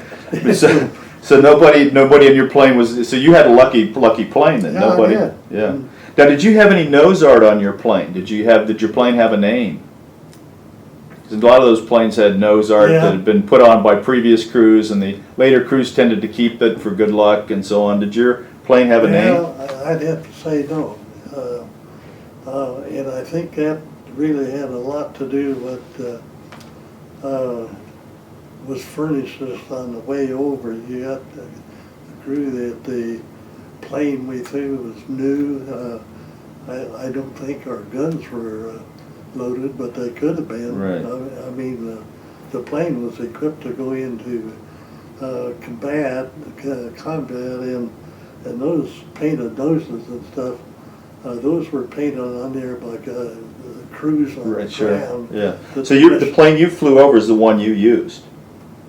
No. I'd say it got me to the squadron. I can't say I ever saw that. Oh, okay, okay. Now, at that point in the war, were they still painting the fuselages, or were they, I mean, just in general painting them, or were they just leaving them aluminum? No, they did not paint them. Okay. At that point, they weren't bothering anymore. Okay. No, they were. We did not see any silver. Not at all. I think they were. We would probably feel safer to have one that was plain on, because in a dark sky, for anybody shooting at you, you'd rather have it invisible, which a white plane or a silver plane would be. Yeah. So this was I'd say a combined mission we had on our early flights, and this could even be true. We used to call the flights across the Adriatic as milk runs. Okay. We did not expect any ground. So where did you tend, when you were bombing on the other side of the Adriatic, were you going Yugoslavia, Bulgaria? Where were you flying missions to? Well, I'd say near as we know, they were. We didn't fly very many of those first, for the simple reason they were saved for rainy days, for where they want to send us on a milk run and give us a credit for one mission instead of 2. Right. So we didn't like those, because we had to fly 2 to get credit for 1. I got you. Okay. And Didn't know that. That required 2 takeoffs and 2 landings. Right. But where did you tend to go? Where did they send you on those missions? Well, we had quite a few. I'd say the Germans were still in northern Italy. Yeah. When we were flying. Yeah. So a lot of our, not a lot, but a lot of our early missions were flying for railroad bridges and stuff in northern Italy. Okay. And here again, you've got to give credit to the the Germans had technology and making machinery and guns and everything to protect themselves and to get the job done. We found out, not our particular crew, but we found out in a briefing about halfway through my missions when we were starting to fly across the Alps and go into a lot of our, I can remember flying targets to Vienna several times. Oh yeah, okay. That was supposed to be heavily defended. Vienna Neustadt especially. Very heavily defended, yeah. And they're very, very heavily flak areas there. They had those areas covered from any direction, and they were extremely accurate. The artillery that went off there, as your printer can see, the sky just turned dark from an exploding fuse. There's a lot of. So would you rate those raids to Vienna and Vienna Neustadt as the toughest for you, or did you have some other targets that were more difficult? Well, I was just going to tell you, the Germans, and this is fine. I guess our briefing had found out, but it was reported to we pilots in room that they found out that some railroad bridges that we were bombing in northern Italy had been hit and taken out. And some of us would say, well, they can't be because we just bombed that plane today or train today.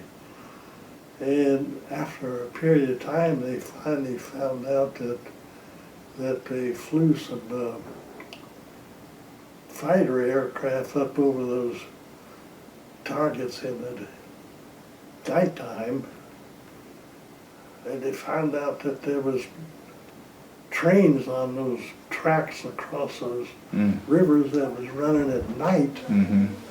And when we bombers would go up in the day that bomb, and the next morning there was nothing. There was no bridges there. The Germans had backed them into tunnels into the Alps. Huh. So they were running ammunition and stuff.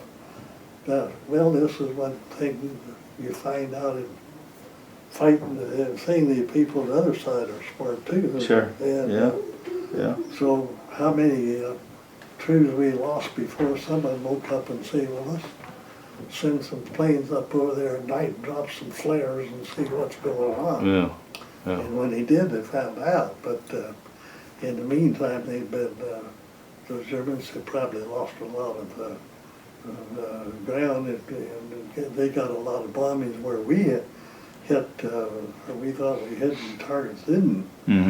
But I would say 15th Air Force, and for the people that had qualms against the horrors of war, you've got to recognize when you're being struck from the air of anything else, there's a lot of things happen on the ground that you either wouldn't happen, but on the other time, the targets that the Air Force and the people were primarily targets that were destroying our people behind our lines. They Sure. were bombing the factories, and our main targets then, like Vienna and stuff, we were hoping to catch a marshalling yard full of train cars and stuff. All they could have on it would be ammunition and livestock and stuff like that.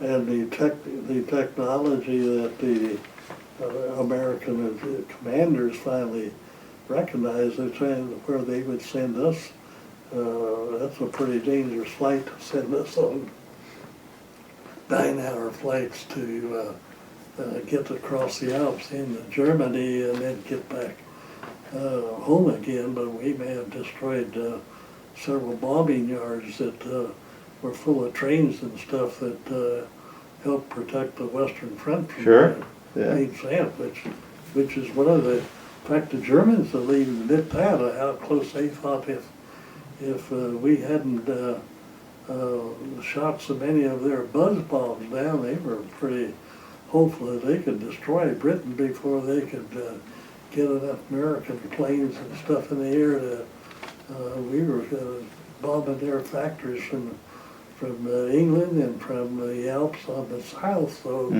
Germany was taking a heck of a lot of destruction on the ground.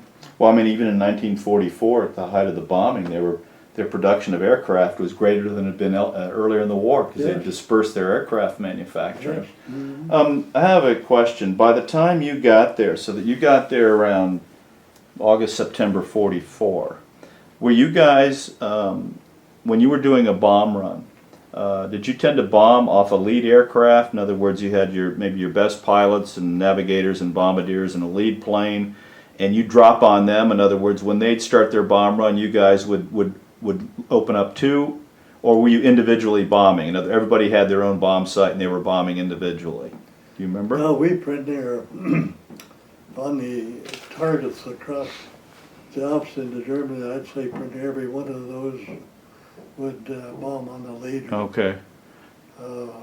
And how did you know that? Did they have? I've talked to a guy who was a lead bombardier in the 8th, and he was flying a 17, and I asked him about that because I know it started around the new year in 43 is when they started bombing off the leader, and it apparently got much better results. And what he told me, and I wanted to ask you about this for the 15th, he said when he was flying lead, what they would do, because you have a long bomber stream behind you, they can't necessarily see your bombs going, you know.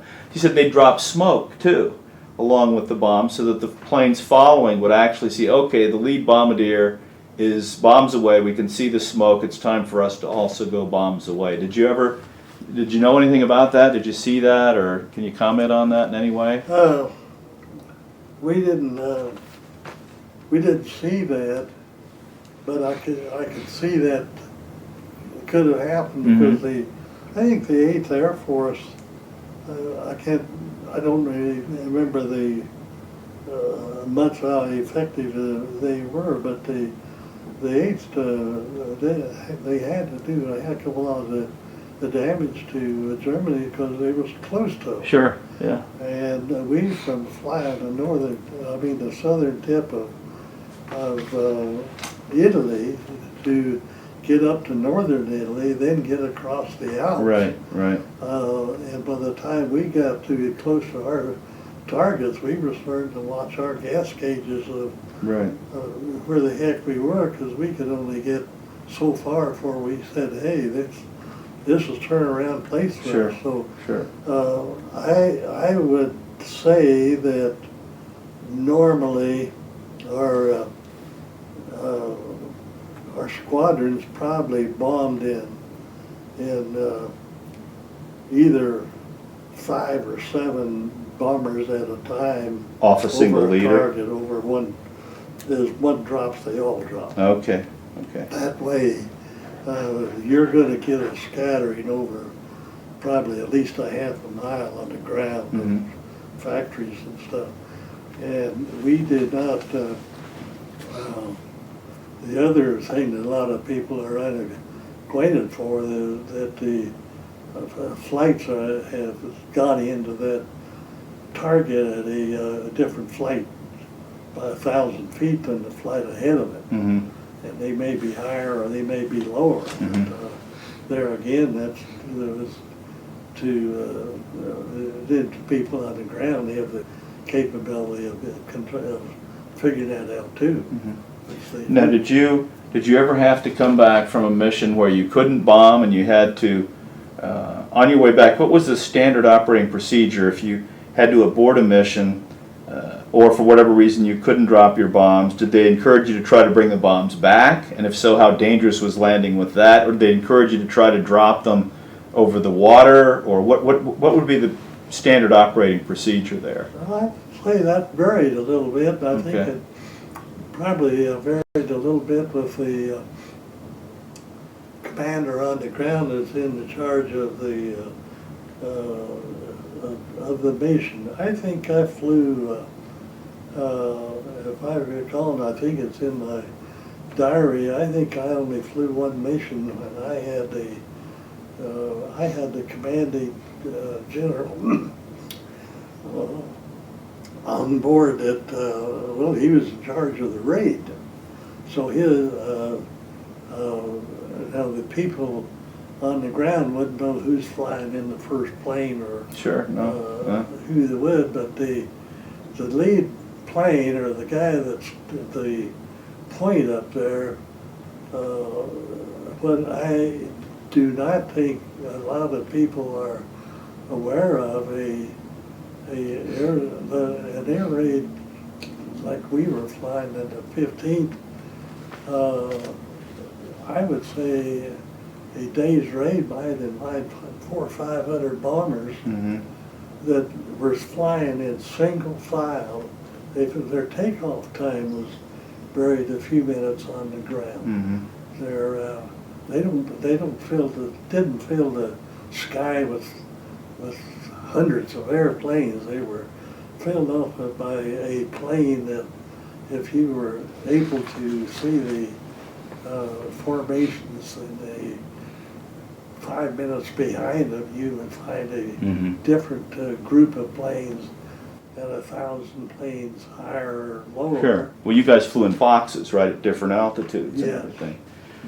So, like, getting back to the bombs, so if you had to come back from a mission with still your bombs on board, so it just depended on whose decision was it whether to get rid of that stuff over the water or bring it back, or?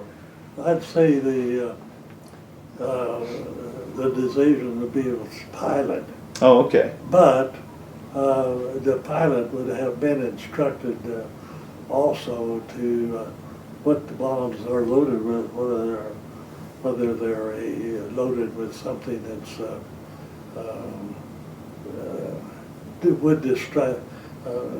It make a lot of things what altitude we were flying at. You got to read the Adriatic was a dumping spot for an awful lot of our unused bombs, Right. because the worst it's doing is killing a lot of fish. Right. But it isn't hurting some people on the ground, so it didn't bother a pilot if his engineer would say, we don't think we want you landing this plane with this one bombers on. The pilot would probably lead to him, or he'd know what they're loaded with, but that Adriatic probably took half of our bombs that we came back with. Very few times would we land with a full bomb load. So did you ever yourself have to dump any over the Adriatic? Yeah, I could say we probably were on 1 or 2 missions. Okay. But we lost bombs, and there would be some that probably it would be one that we were maybe only in the air for an hour or less. And first of all, we'd know we have a pretty heavy gasoline load, maybe only an hour out, an hour back. So we never. So that was dangerous too to land with that. Yes, it was. Yeah. And we felt we like to have the plane out at least more than an hour to make a U-turn and come back, because it didn't bother us at all to land a unloaded plane. And that's the reason, as I say, a lot of the bombs dropped in. The way the people running the raids, they would always figure the Adriatic is replaceable, but those guys' lives in the planes are not. Right. So Adriatic got its share, but just because it's close by. All right. Now, did you ever have any bombs that were hung up that you tried to drop and they just, for whatever reason, hung up in the bomb bay? And No, but that has happened, right. And I could say they I did experience it. I mean, I remember 1 or 2 explosions of a landing on the ground that a hung up bomb could explain that. Right. Because it had been fully armed, and the person, engineer or somebody, may not be available in the plane to Right. call it. And if one did get hung up, that would be a very dangerous thing for a pilot to know he had a hung up bomb. Right. Sure. Right. They'd sure try to shake it loose they would have the means to raise or lower their wheels in the air or their shutters, anything else to try to shake that thing loose. Now, what were some of the, there must have been a couple of missions particularly stick in your mind as being very difficult, where you saw maybe other planes in your group go down, or, you know, the flak was particularly heavy and accurate, or the enemy fighters were particularly active? Only on Hitler had a place in the mountains, and I can't recall what they called it. It seemed like they called it. Oh, Berchtesgaden in Bavaria? Yeah, Berchtesgaden sounds right. I can't say it was my navigator or somebody else's, but somebody steered us over them. Berkeley started coming back from a target in Germany, and the first thing we knew that we were in a problem was the sky just turned black with flak.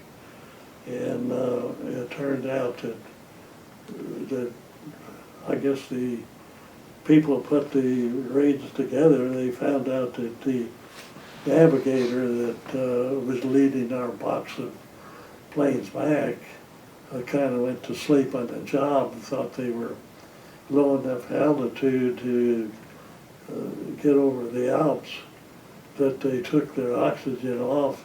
And I think we had one or two, I can't say whether my plane did, because they generally, the guys in the back, they let them do whatever the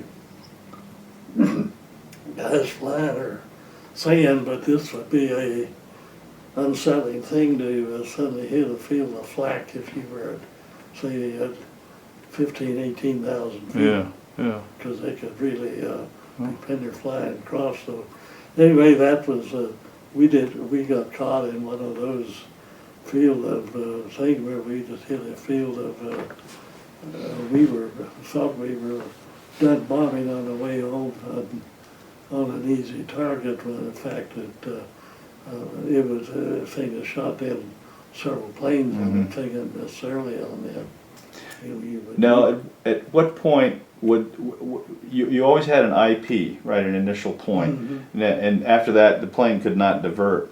Now, was it at the IP that the bombardier really started to fly the plane and sort of take it into the target? And I mean, basically, he was flying the plane from the IP into the target, or did he, at what point did the bombardier really take over flying the plane? I would say at the IP. At the IP, okay. I recall that as a point that he'd more or less say, "I've got it." Okay. And Okay. you know, we'd call each other by their name, and once they got it, our main thing then was to maintain the altitude at which you've got a thing at the time of that. He's got his stuff set on his machine of what altitude he's going at, what airspeed he's at, and last but not least, he's supposed to be looking through the microscope to see what's underneath him on the ground. Right. Because some of those factories that they probably were hitting could be a half a mile long, or train yards and stuff like that. Would be. So yes, I'd say that bomb run though is it seems like hours, but it really is a short run. I'd say 2 or 3 minutes would be plenty. Now, what kind of bombs would you? What was a normal load of that you would take with you on a mission?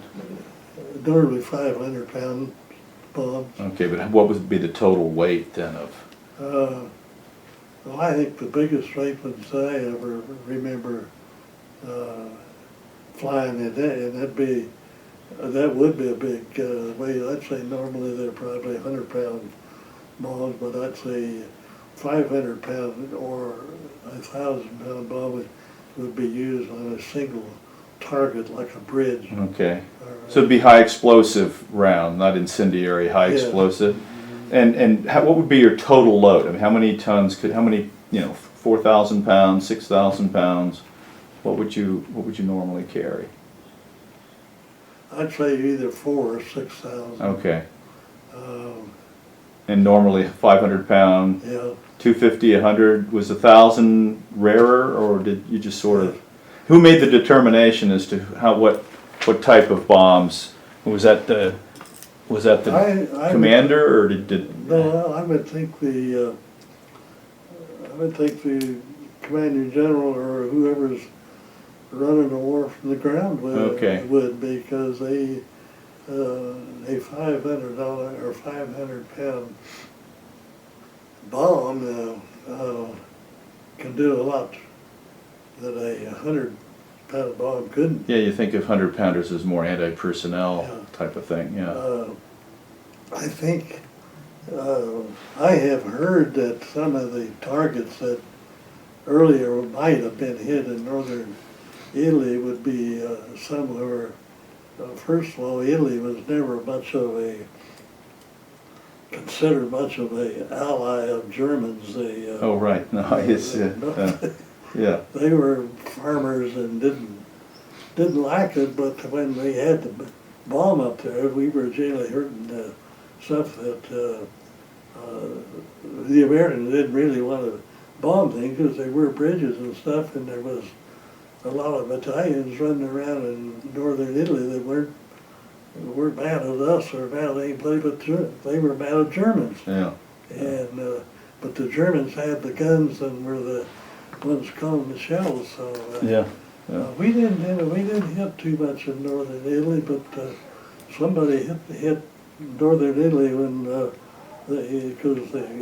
they landed from Africa and wandered in. They had a share of trouble getting out of Sicily and getting up there. Yeah. And that was pretty rough mountain country to go into. Yeah. So the ground troops would have really had, they would have loved the Air Force to do what they could, because they were glad to see the targets through, but from our standpoint, we just knew we were hurting some things on the ground that we hoped we wouldn't. We weren't. Right. I wanted to ask you about a couple other things. Now, on these very long missions, did you take any food or anything to drink with you? And if you had to go, if you had the call of nature, what did you do? These kinds of things. Oh, yeah, they had, the compartments of the bomber had a pitot, I think that's what we call a pitot tube. Uh-huh. It was just of course we're all men in the thing in there, so the gunners in the back, they had their own pitot tube back there in the gun turret or thing, and we had one in the pilots. If the one of them had to go to the John, I can't remember the name, and he had to do other than just take a leak on them, but some of them really had to use it on the way home, because at the end of an 8 or 9 hour flight, they really had to go. So some of them may have went with their clothes on, for all I know. But, that really was just one of the things I can remember. A time or two, and it could happen on a plane where gunfire would either blow a compartmentality or airplane or something that was on, and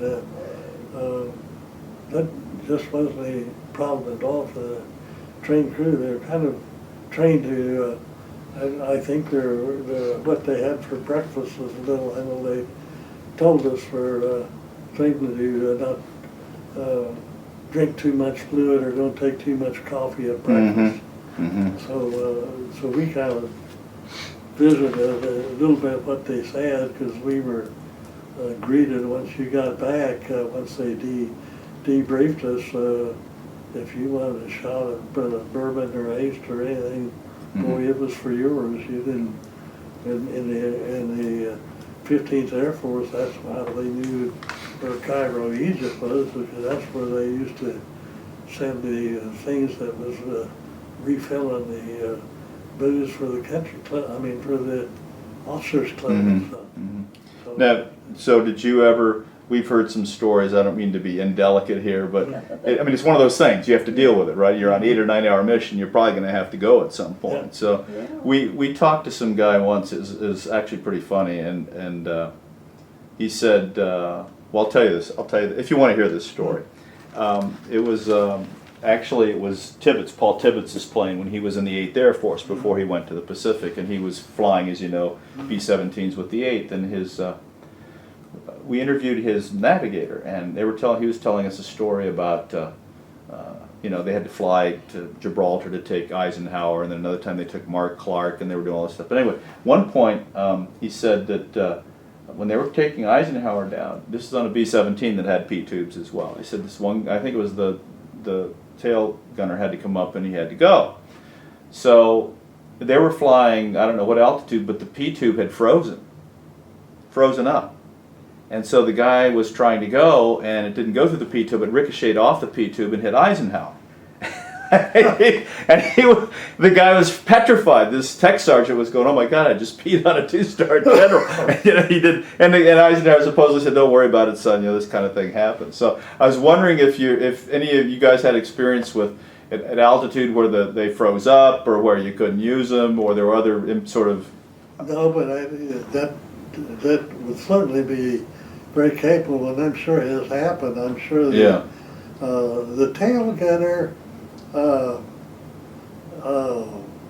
at least on my crew, and he never finished his missions with my crew, but he was really a loner. Okay. And I think part of the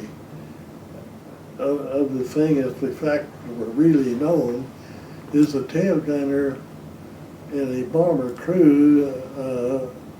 He's last in everything. Sure, he's tail end Charlie, as they say. He's the last one over the target, and Right. he's the first one to get caught with anything that's thrown out up in front of him. And yes, I think a pilot could very open crack a window and dump a cigarette or anything else out. I think not even worrying what hits that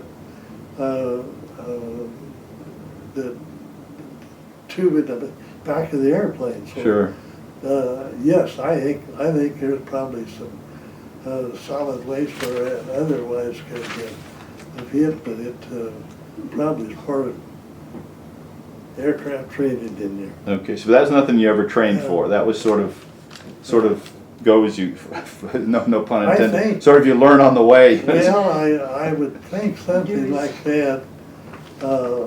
You'd be surprised how much is learned in On the job trainings, or I'm just going to say on job training. Right. Right. I can remember flying off the coast of San Francisco, and we were far enough out to the water, and it wasn't my navigator, but it was somebody in the crew. As I recall, said that the navigator was flying the wrong direction. That they were converged, and you get the aircraft, you could get several, and I can remember a time or two where we had cross-country flying in the skies of California, where some things were learned by crew members up there that they probably used later in their life Right. on the things, and vertigo or sudden hallucinations. I can remember one or two times a crew member would just say that I just lost it. I don't remember what you said a minute ago Okay. or something. And I think it could. Oxygen deprivation or something And like that. Yeah.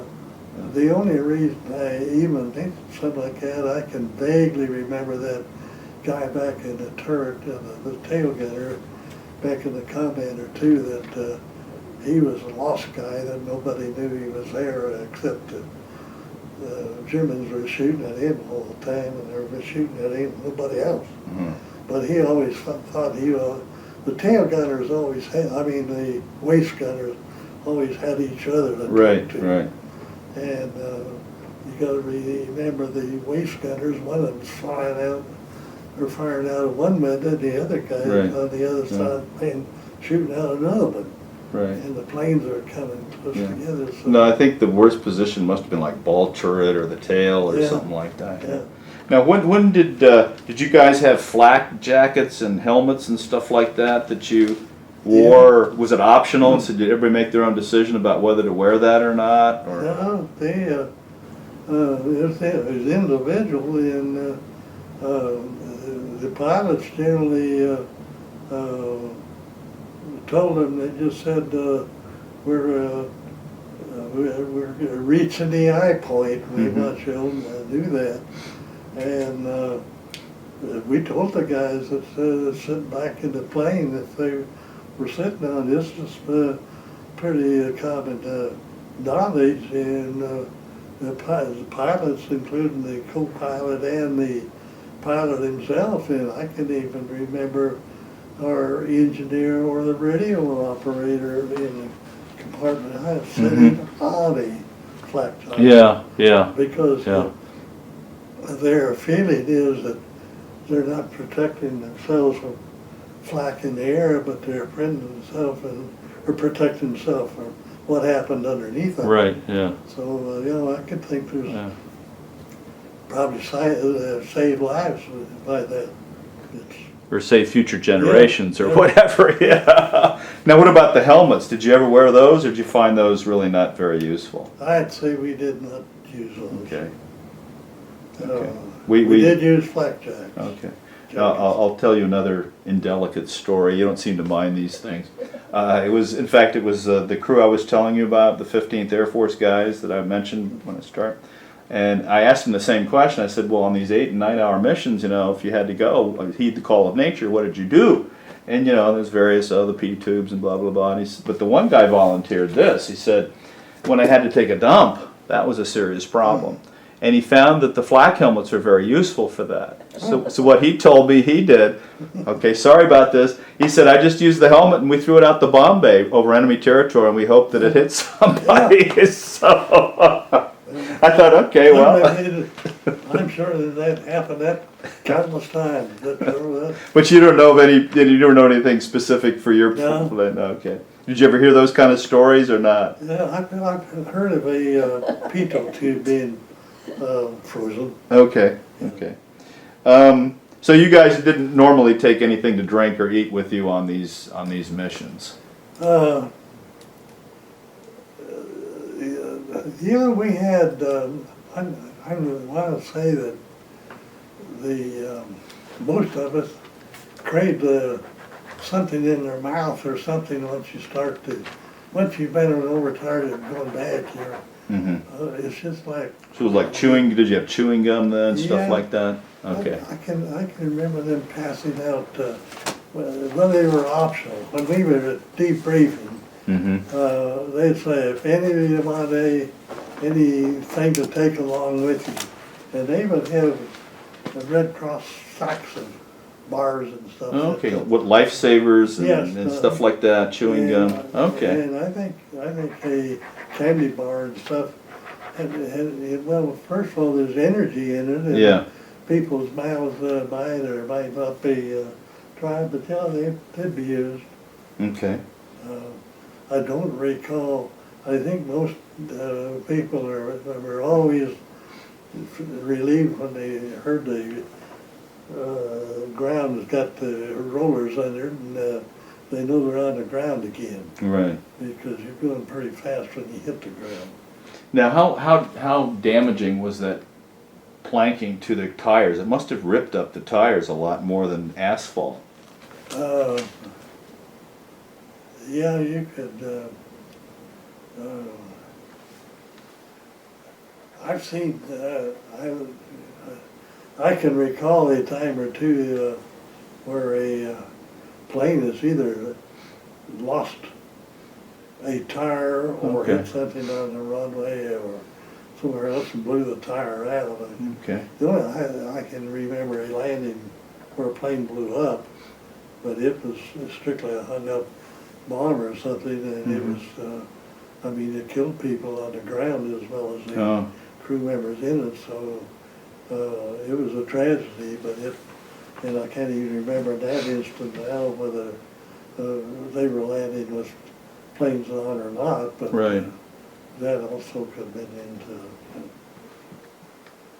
I think one of the biggest events that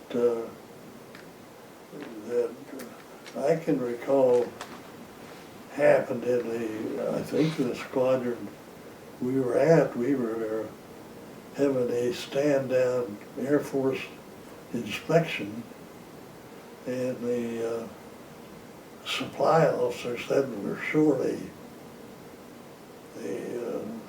field generator. Mm-hmm. And how he got short, nobody knew. But I mean, this was a field, it was a generator to generate power for our lights. Yeah. It's not a small machine. But, no, but to show you the brass has still got somebody at top, somebody says, well, it's got to be replaced, because if the supply officer comes and asks our ground crew where his generator is, and he's got to say, I don't know.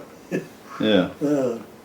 He finally contacted, and this is the story as I recall, it was, he kind of contacted, or supposedly told the Inspector General that, he says, I know you're not going to believe this, but we had to send that field generator out to some place that had some mechanical difficulties and wasn't operating that, and would you believe it, that plane got shot down. And whether that happened or not, nobody knows, but I suppose in training anything can happen, and Sure. what can happen is a joke can also be real. It's real to somebody if Sure. it's on you.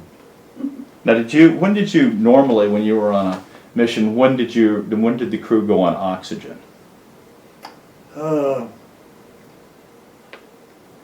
I'd say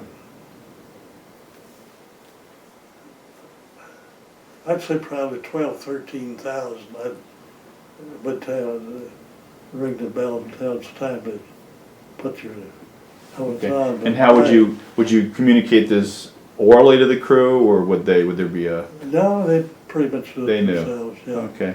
You'd see them fighting to get the thing on if you hit 15,000 feet. Okay. Yeah. They'd feel better with having it on.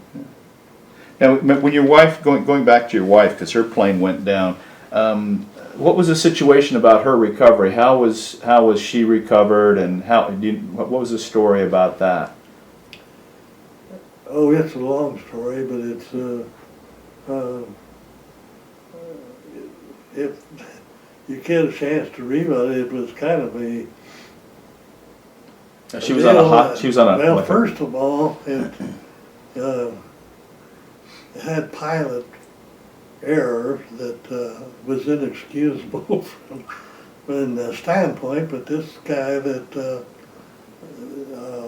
the plane was being flown by a transport pilot. He was from North Africa to pick up some wounded in Italy or Sicily. I don't know which it is, but whichever it is,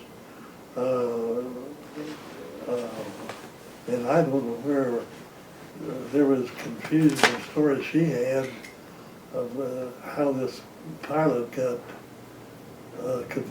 he got confused in the air. Mm-hmm. But just like I told you a minute ago, the confusion hadn't happened. But anyway, and you got to think that some of the nurses sitting back in the lobby of that, in that airplane, there was I don't know, I guess I think there were 8 nurses on the plane, the reason there was so many, the brass of the hospital sent it in, either had a change of command or something, but heavy, about half of it, there was, I think there was 15 or 17 enlisted men and nurses on this aircraft, plus the 2 pilots in the front. And the only thing that the nurses finally knew, they get to talking to themselves, I suppose, in the back, they got to looking out and apparently didn't like what they were seeing on the outside. It was and whether it was daylight or whether it was rain, I can't remember. Anyway, make a long story short, the plane landed in an open field in eastern Yugoslavia. Okay. And that's clear across the That's Adriatic, totally the wrong direction. So we had some great. Well, yes. Well, he couldn't have been but about another 45 degrees. About him. The only thing he didn't hit was towards Germany. But anyway, they hit Yugoslavia, and fortunately, all of them lived through it.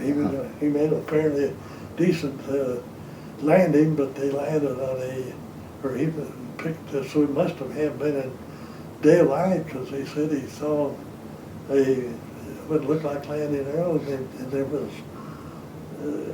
if it was a airfield, which it probably was, they had some minor wounds of the people.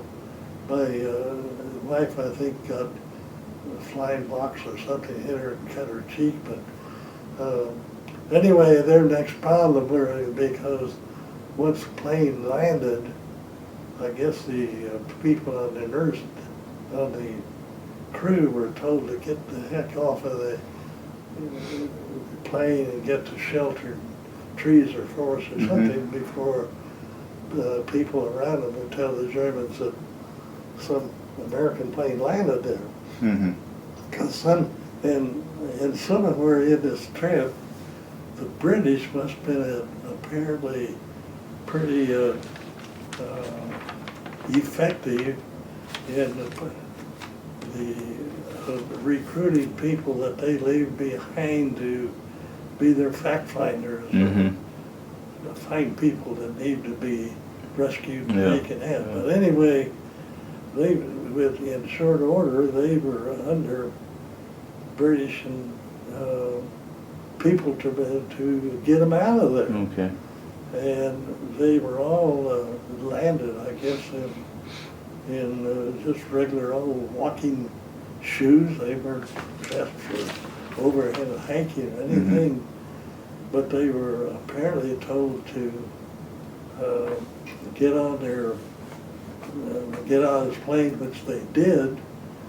And if you can believe this, that the mileage that they saw these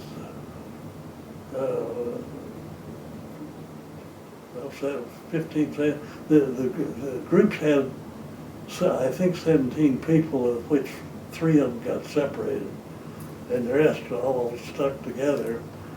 But anyway, they finally, and to keep from the Germans that were apparently looking for them, they kept in the hills, but they had to keep climbing mountains to keep the Germans finding them, because they were down at lower levels and stuff. They found out that whole bunch when the British finally got them trained to, get them to the coast. They figured they covered 500 miles. Wow, so how many, that was weeks then, huh? Yes, it was 8 weeks, I think, that they, those newspapers that had showed in it, because... Now, I believe when I was reading the article in Topeka, was there a book or something written about this? Yes, there's been several books written about it. Yeah, that'd be really interesting. I should take a look. Yes, So anyway, you heard about her. Did you hear about when the plane went missing, as well as when she was recovered, or did you only know about all of this only afterwards? No, I got, well, my father-in-law was, I guess was written by my wife. My wife had her dad as the person to be notified in case of an injury. Right. Because see, she had barely got out of a hospital in nurse and immediately went into a job at a hospital over Camp McCoy. Mm-hmm. So she was, and then after she had been there about 3 months, she decided that air evacuation that sounded better to her. Okay. So that's how she got in. Oh, okay. Air evacuation. So this whole thing occurred before you went overseas then? Yes. Oh, that okay. happened. Okay. And so Okay. she actually,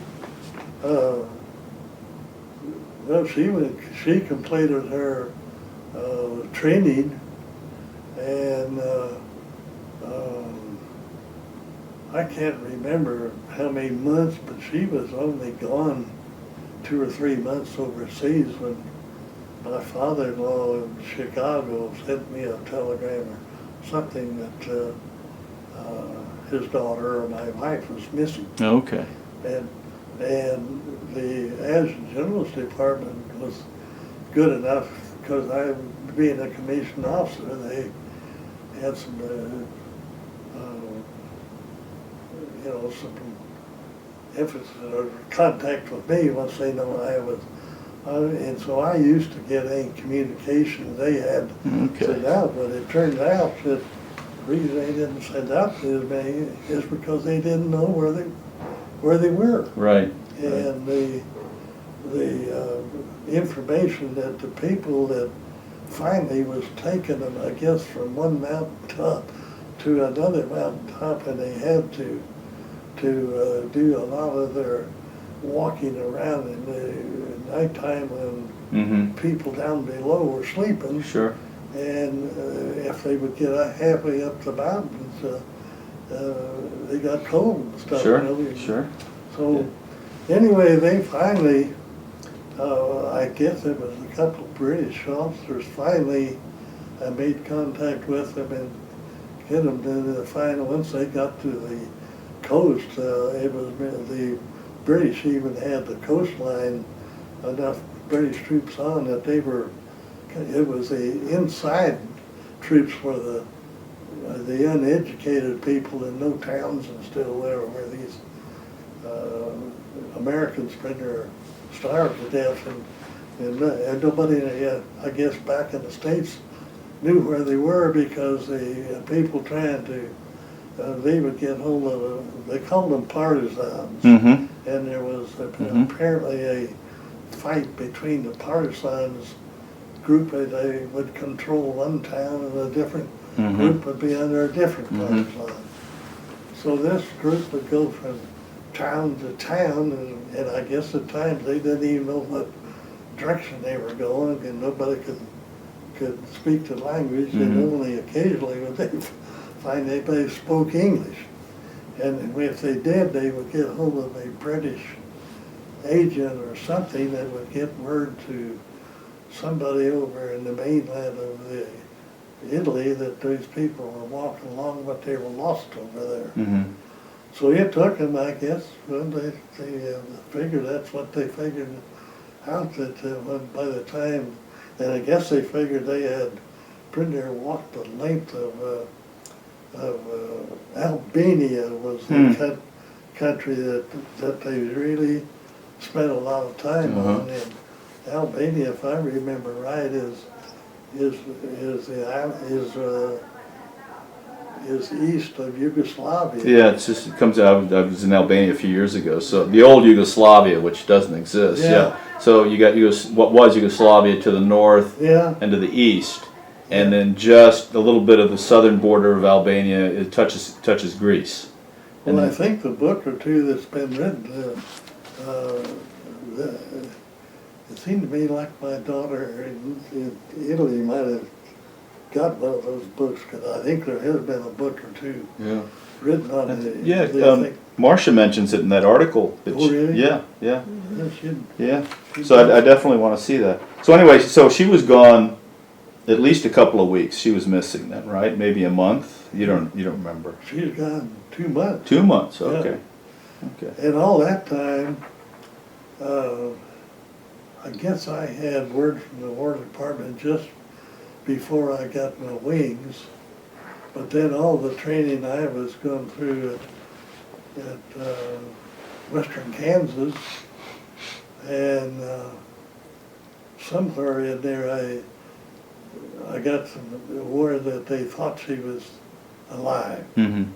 And I just vaguely remember once they finally found them and got them out, they shipped them all back to the States because so many people were freely during the war, and I could hear many of this over in Italy.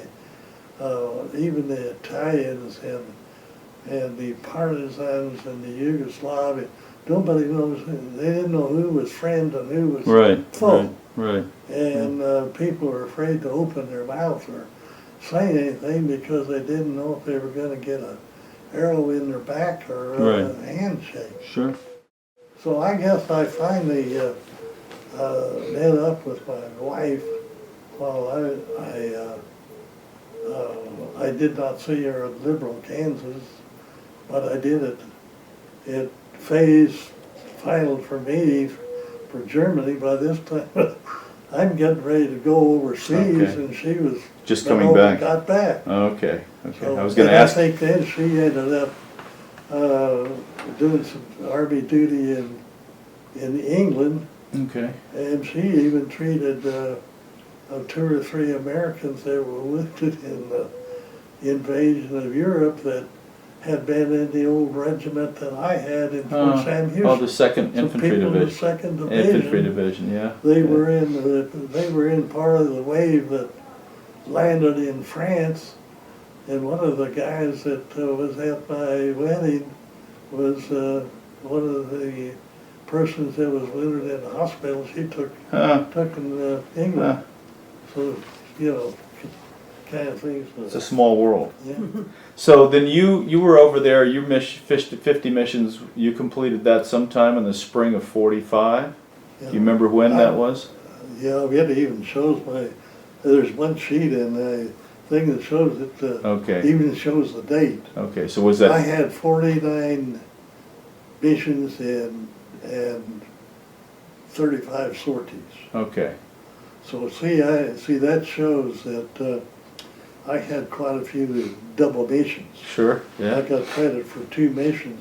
Well, I don't frankly know what it was. I think any time we had to cross the Alps into Germany or Hungary and stuff, by that time we had to have fighter escort and stuff to get us back to the southern side of the mountains because the Germans were just getting pushed out of northern Italy as we Right. were flying it over. yeah, But by this time we were destroying the factories on the Germany side, and we were making the French farmers and everything homeless as we flew over. But we hit them from the south, and the 8th hit them from the west. Right. So, Now, what was your longest mission? Was it to Hungary, or did you go, how far north did you ever go yourself? I'd say Vienna was Okay, as far north we go. As I recall, that was about a 9-hour flight trip, and I know we were cautioned to set our cruising speeds as we were. See, when we started a mission, we generally took off once we rendezvoused and headed the right direction. We didn't waste any time waiting for stragglers. I mean, we Right. kind of had orders to get it on, get going, but Right. we'd only be a few thousand feet high before we would start en route, and we'd be climbing for the next 200 or 300 miles. We'd be climbing just barely slow, maybe at 1,000 feet. So by the time we reached the northern Alps, we were up by enough to get over them. By the time we got into Germany, we'd be, I'd say 23, 6,000 Okay. feet high. Okay. So your longest mission was, say, about I'd say 9 hours? months, or 9 hours. Okay, and that was to the Vienna area? Yeah. Okay. So when did you finally return to the U.S.? Was the war already over in Europe, or did you come back just before it ended? The war, I was on a ship to be bring back, and I was being brought back to, or at least my orders show I was written up to be a operation officer. Incidentally, I was a captain by this time. Okay. I came back and they wanted me to be training in operation to fly B-29s in the Pacific. Okay. So while we were in Chicago, celebrating, I guess I had 3 weeks or something off. My wife she got home wherever she was stationed, and I was still in service when the war was ended. In Europe? In Europe or in the Pacific, or both? In Europe. So you were already home before early May? Yes. Okay. Now, did you take a ship from Naples, or how did you get home? Do you remember? It was some slow moving tip from Naples or somewhere Okay. there. Yeah. Okay.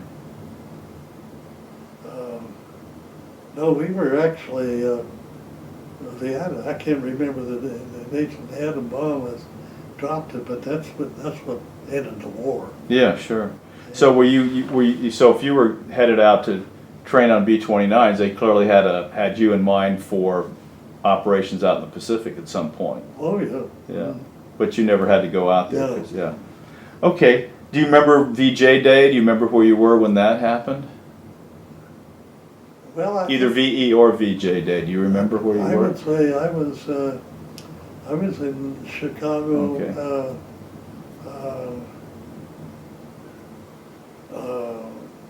Celebrate. Well, first of all, I was living with my wife. They lived in southwestern, the home in the southwestern Illinois, and I guess we probably up there 3 or 4 weeks, and war ended. Mm-hmm. And I think as different than what happened to a lot of Air Force people. Suddenly, if you can mind, could figure out how fast something could decompress itself. The United States certainly.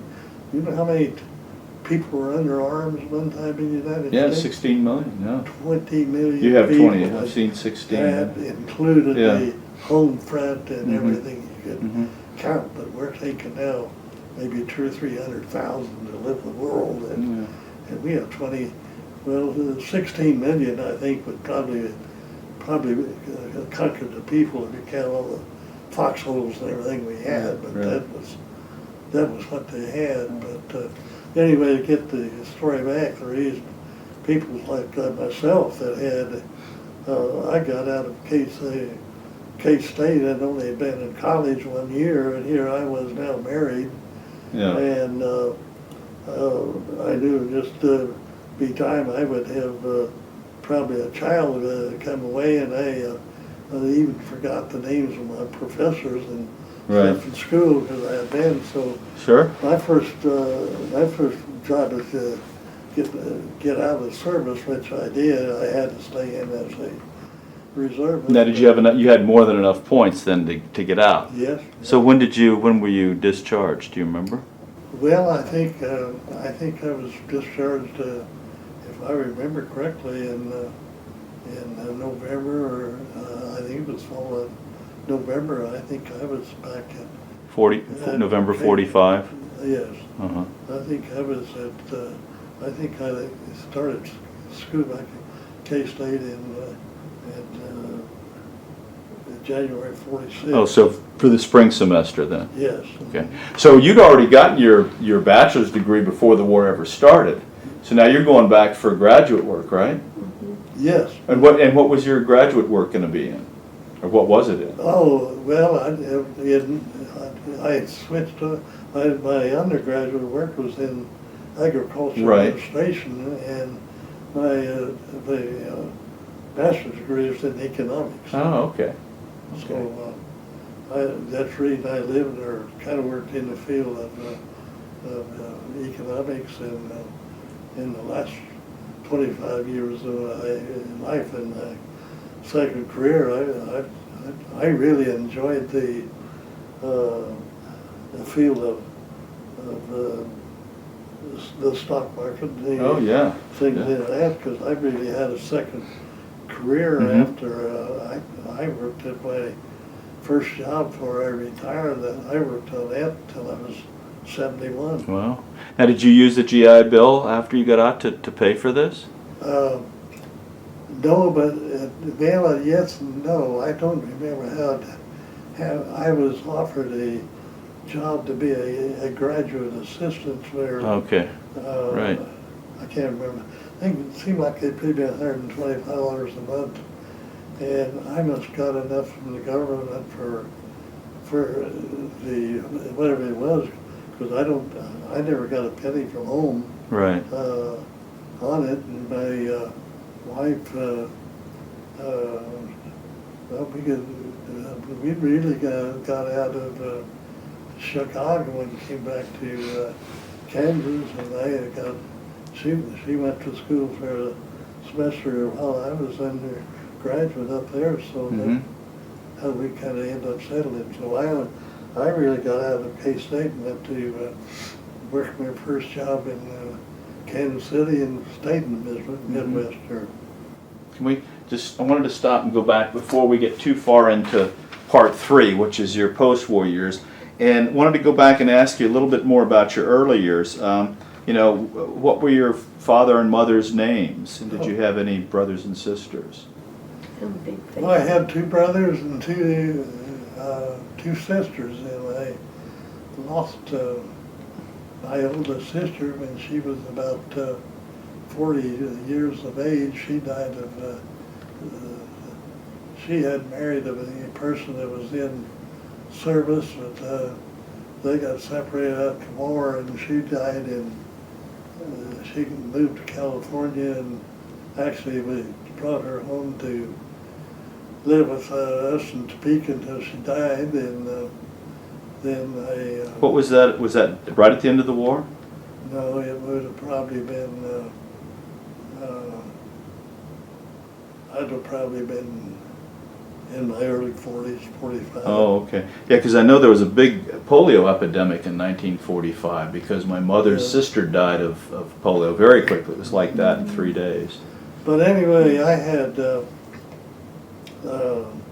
I'm the youngest of 4 children. Oh, okay.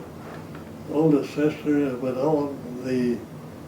my oldest sister did not graduate from K-State, but then All the rest of you have. Yeah, my 2 brothers and my sister and I all graduated. Yeah, that's pretty unusual from that generation too. Well, And his father even graduated. Wow, from yeah, that's very unusual. I know Yeah, it. yeah. Well, it turned out we found a letter from my father he sent to my brother, and my brother was in Chicago. Now, what was your father's name? John A. Okay. McKenzie. And he wrote and told him that he got he was the first person in the Solomon Territory, or Solomon, Kansas, Mm-hmm. to graduate from college. Mm-hmm. And he told my brother that by a letter that he was able to get his degree from K-State in 3 years instead of 4. Wow. Because they gave him credit for some agriculture work. He got up at 4 o'clock in the morning, went out to the dairy barn and milked cows. Yeah, okay. So extra credit for that. So he graduated in 1901. Wow.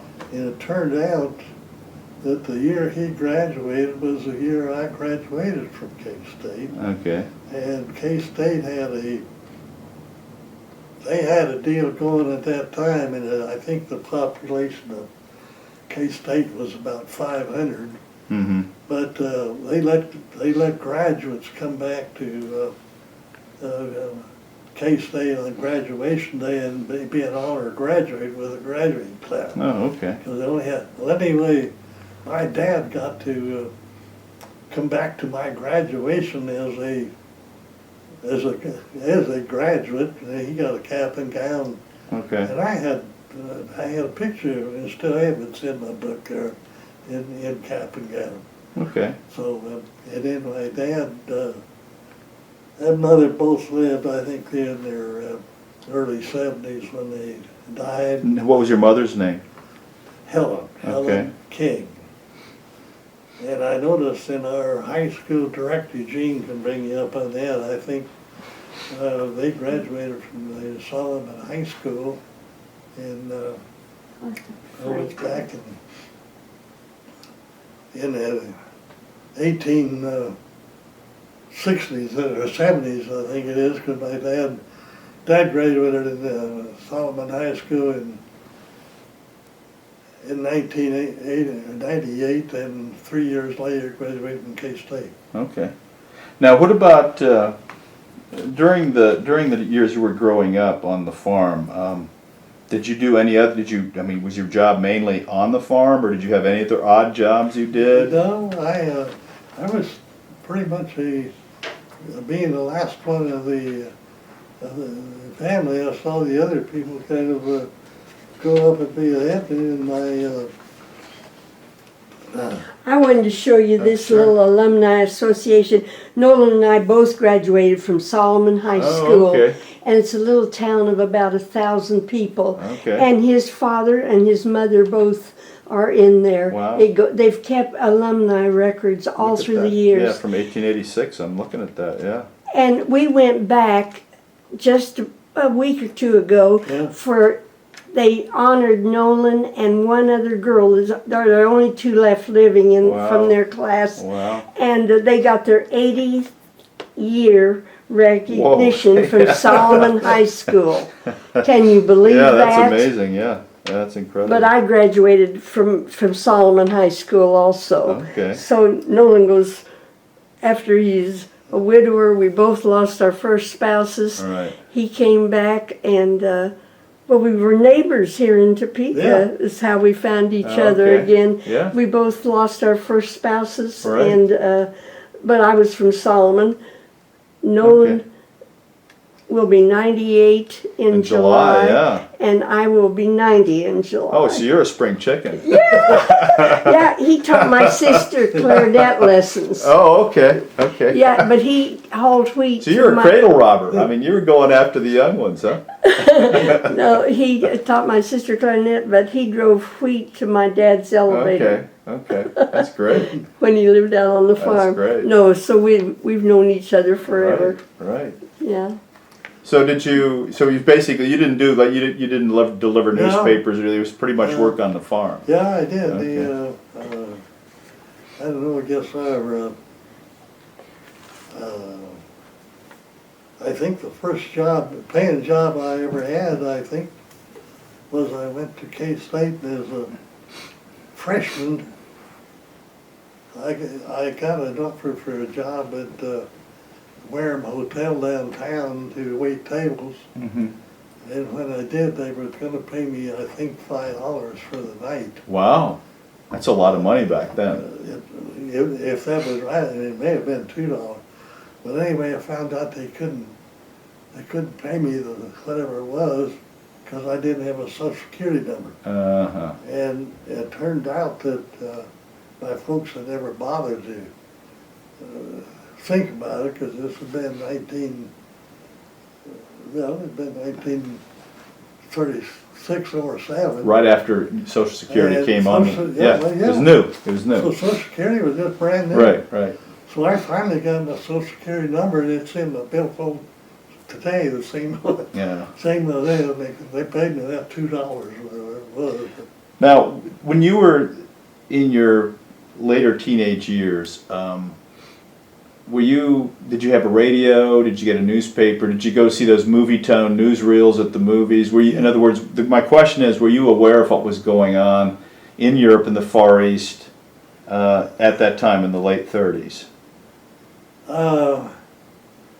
Yeah, I kind of, we were pretty active in my age group of, in my senior years. I was president of my senior class and president of my junior class. Mm-hmm. And apparently, Dad would let me drive the cars, or car to Salina to, and I was only 16, 17, 18 years. Mm-hmm. I get to go up there, but if I'd have a date with somebody, we'd go to the basketball, to the theaters Mm-hmm. and see the newsreel.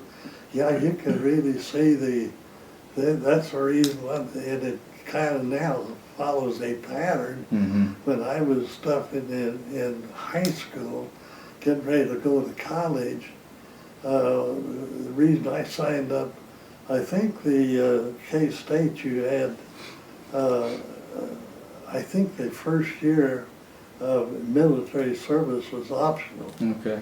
And I took it on there and signed up for the second year because war sounds were starting to Yeah. solve by this time. And by the time I was a junior, I incidentally had to lay out of college one year because my dad had, at the time I was a freshman, he had my brother and sister and me were all at K-State at the same time. Huh.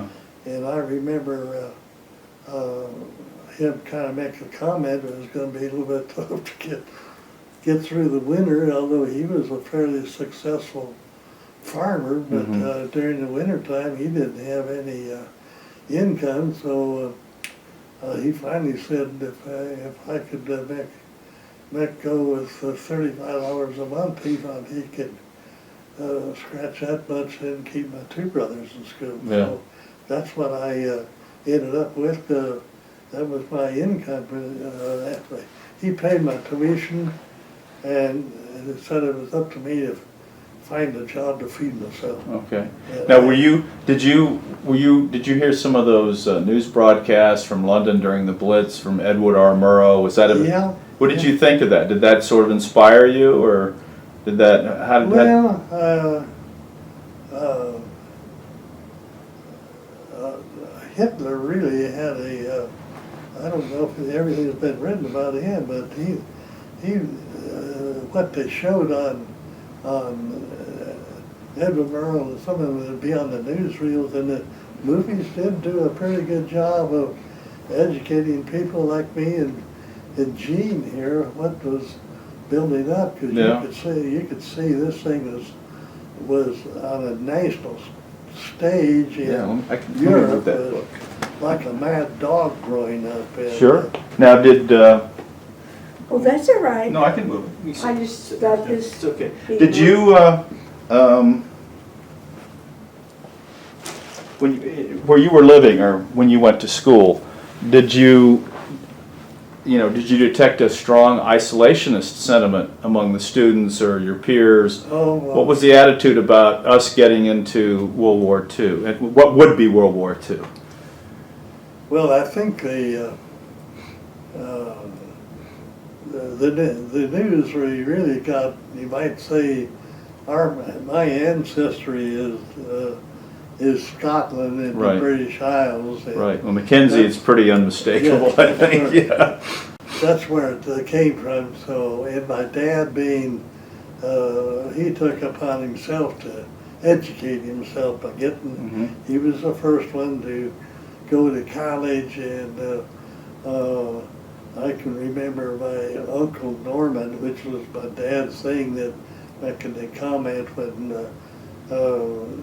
Norman wanted to get married, his father gave him a team of horses for the wedding gift, but when my dad wanted to get married, he wanted to go to K-State. Okay. And he did go to K-State, and the gal that he married in my hometown, from there, he didn't marry her, and I see until I looked at that Solomon's schedule. She married him the day he got out of, or printer the day he got out of K-State. Wow. So they had the life together, but you might say Dad, he read newspapers and he listened what the local banker had to say, and he was a very conservative person. He didn't smoke cigarettes or didn't drink or anything else, but he did read the papers, and he saw we boys and stuff came along at, well, my two brothers and both sisters, my oldest sister didn't get a college degree, but she ended up getting one. But Yeah. so all five of us had a college Yeah. degree. That's and amazing from that time period, yeah. Yes, I can remember now. Dad was slowly getting more land under his control, but if you can believe, like his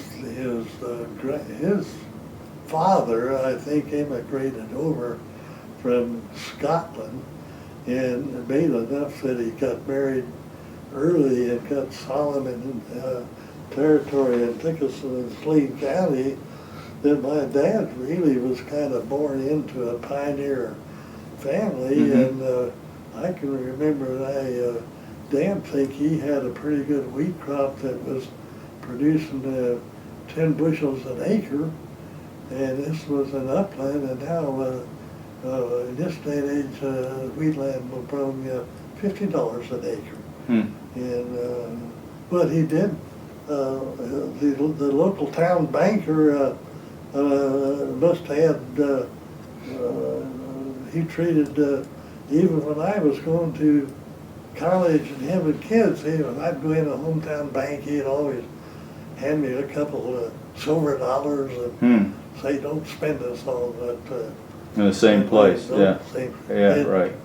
So, All at one time, don't spend it all at the same place. Yeah. so anyway, So in other words, your dad and you were pretty well informed yeah, for what was going on. Yeah. Now, were you sympathetic? Did you feel like, well, we should really get in and help the Brits, or it's their problem? I or? would say we were sympathetic. I'd have to say we were probably flavored by the broadcasters on those news wheels. Okay. I'm like Jean at her age. We didn't like those newsreels.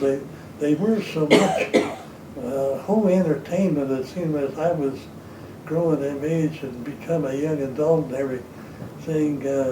Right now, the people get the stringed instruments and they get half dressed to get in front of the audience and say it's music, and to me it's just some noise that they call music.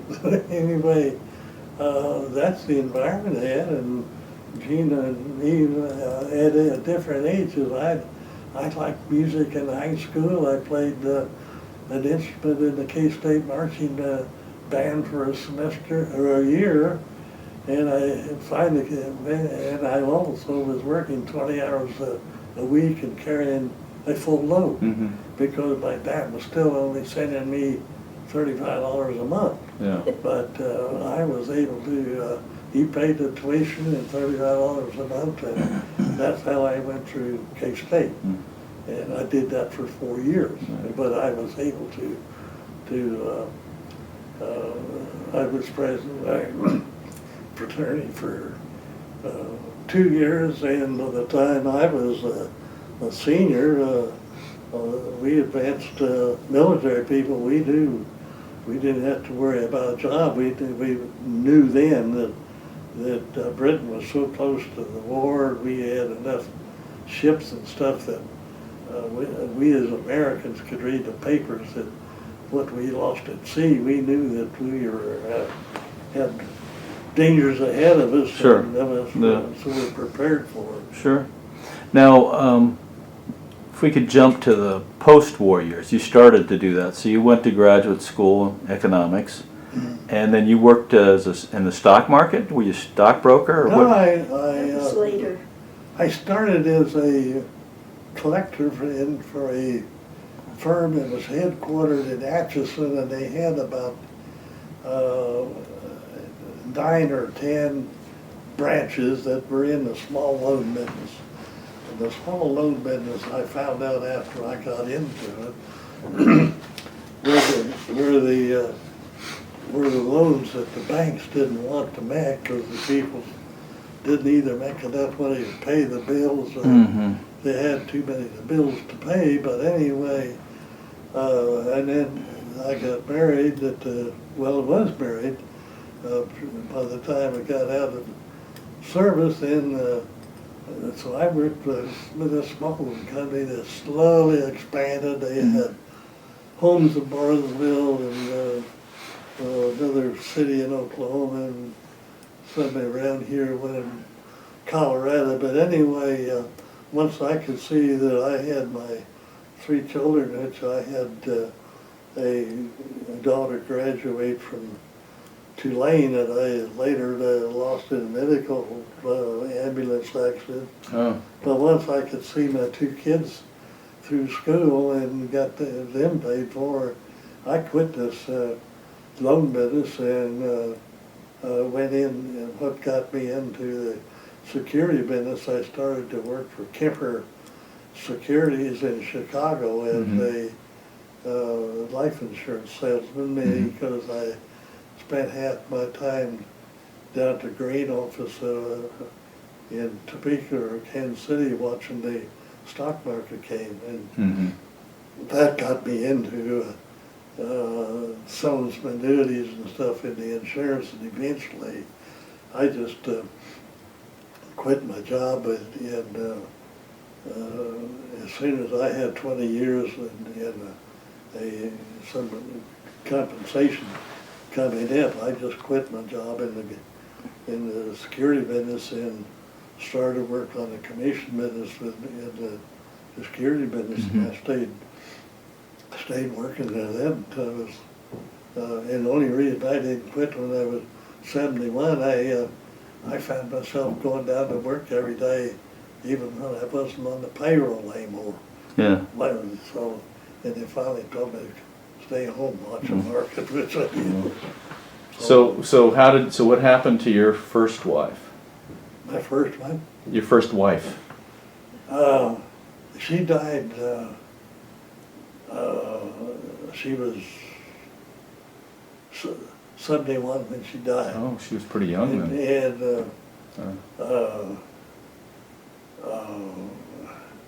I guess I would have to, well, her probably following with she became an alcoholic after World War II, and I credit the service probably for that. That she was a heavy drinker when she came home to join me again, and even though we continued to have a night after 2 before we went to bed, she in the meantime had some close relationships I did not have that she carried with her life, and some of the people that in her profession in nursing that she kept as lifetime residents when they were out were more drink-oriented people than I was. Yeah. I was still a farm kid, Yeah. and I wasn't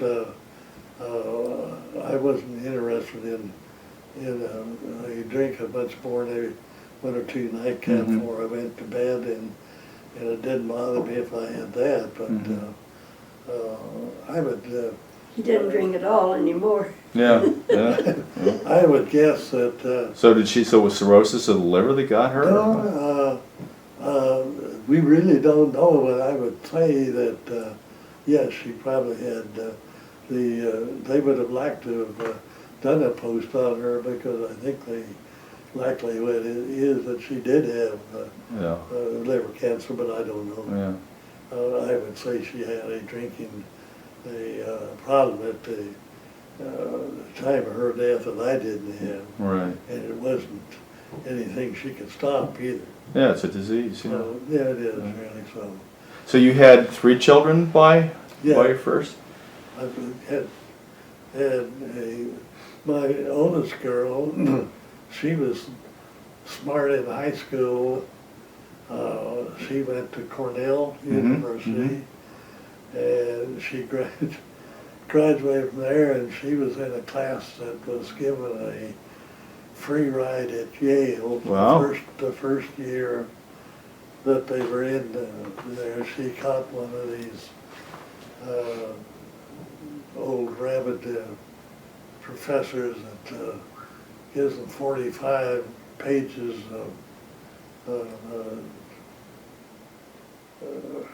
let's say the Latin to Okay. decipher for their first assignment. Okay.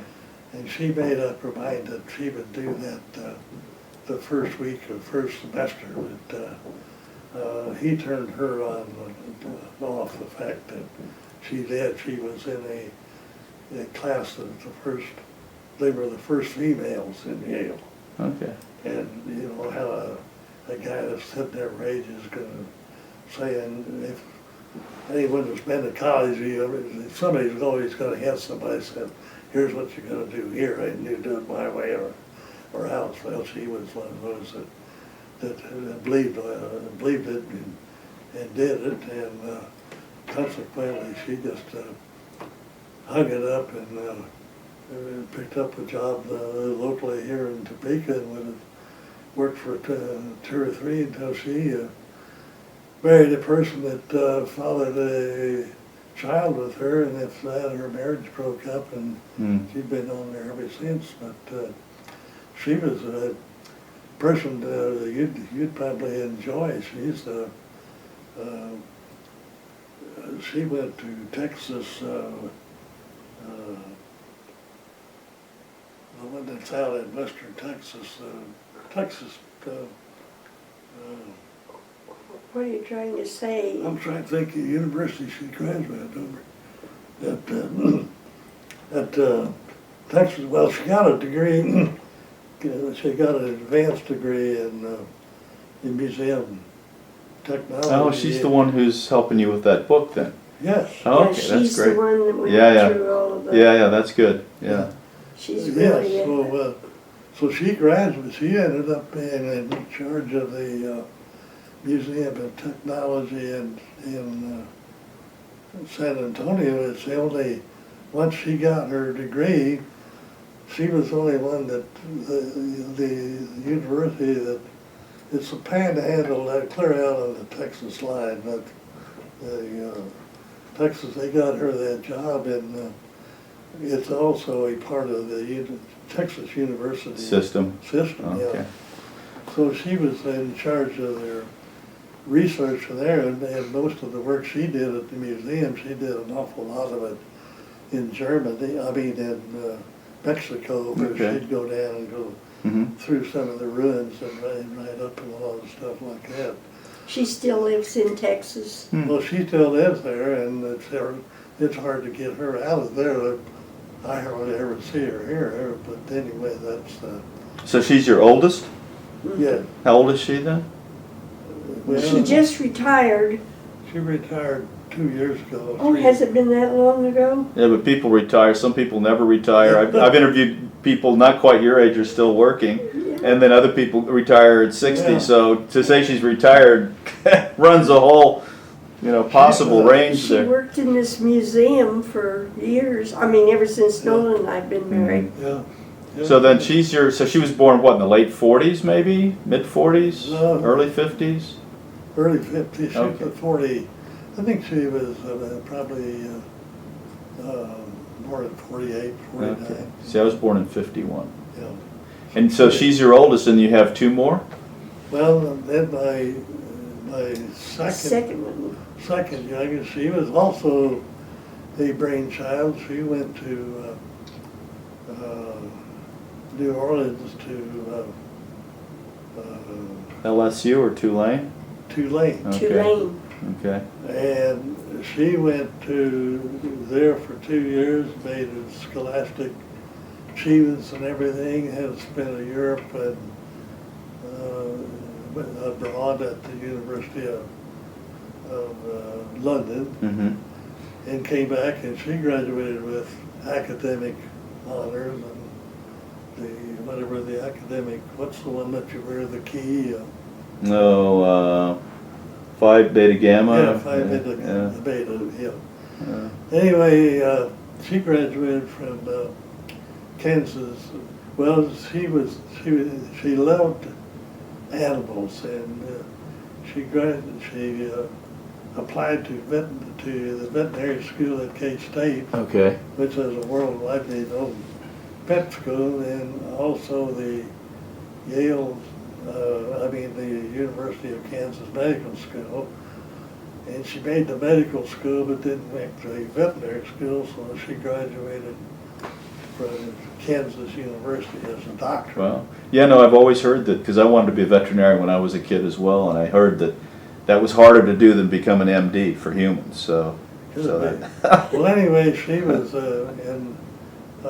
she was only out of medical school for 1 month, and she went to Philmont out at Boys Town at the border of Texas, and there they sent her up in an ambulance to slow some Boy Scout up and fell down or something. She was just spending the summer there. And she spent the summer there, and the guy that was the young kid that was driving the ambulance there had another car, and it ran, and somebody had to back up and let the other one by. Oh, jeez. He backed her over there, backed it over the cliff, and the reason she was killed and he wasn't, she had her head out the window directing him to back up, I suppose. Just ran at her over prime. the cliff, Yeah. killed her instantly. So she'd only been out of medical school just about a month, and didn't even get to do her internship. And she didn't her. And the youngest is Scott. He graduated from K-State, and he's gone through 3 years of law school here, and he's practicing attorney here in Topeka. Oh. So now, when did you meet? Oh, you've known each other since. We You- grew forever, up right, in the so- same little town. Right, you were just of mentioning Solomon. that. So when did you get married? I guess is the question. Yeah, you've known each other since you were kids, so. I think it's 23 years this year, Gene. In November, yeah, 23. So we've been married 23 Yeah, years. wow. We just happened to be neighbors. Sure. I had just retired. I was with the state of Kansas. All right, I'm a dietitian by education right, from Kansas State University. all right. And I had retired and bought this condo over here for my retirement home. I lost my first husband. That's why what brought me to Topeka, Okay, because I worked for the state. right. He died of cancer. Yeah, my first husband died of cancer. But I have 3 children, and 2 of them are K-Staters and one of them was a KU. But I saw them through school, and after 18 years of being a widow, Yeah, I had retired and bought this condo, and who lived across the street from me but Nolan McKenzie, and he had lost his wife. all right, And we remembered each other about this little town of Solomon, all right. and well, we just knew each other's parents, we knew everybody, we just enjoyed each other, and so we traveled for we just had been here, 5 years now, here at Brewster.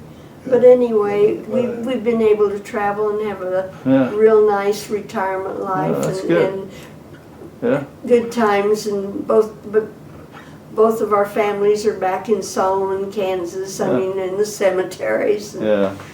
This, So this looks like a painting. It looks like Notre Dame a little bit, but that's Paris. yeah, is that Notre Dame in Paris? Yeah. Well, I bought that in the garage sale here. It's Oh. painted in. Okay. Yeah, one of the questions I wanted to ask you too, let me go back to him, is did you ever go back to Europe to see any of these places? Did you ever?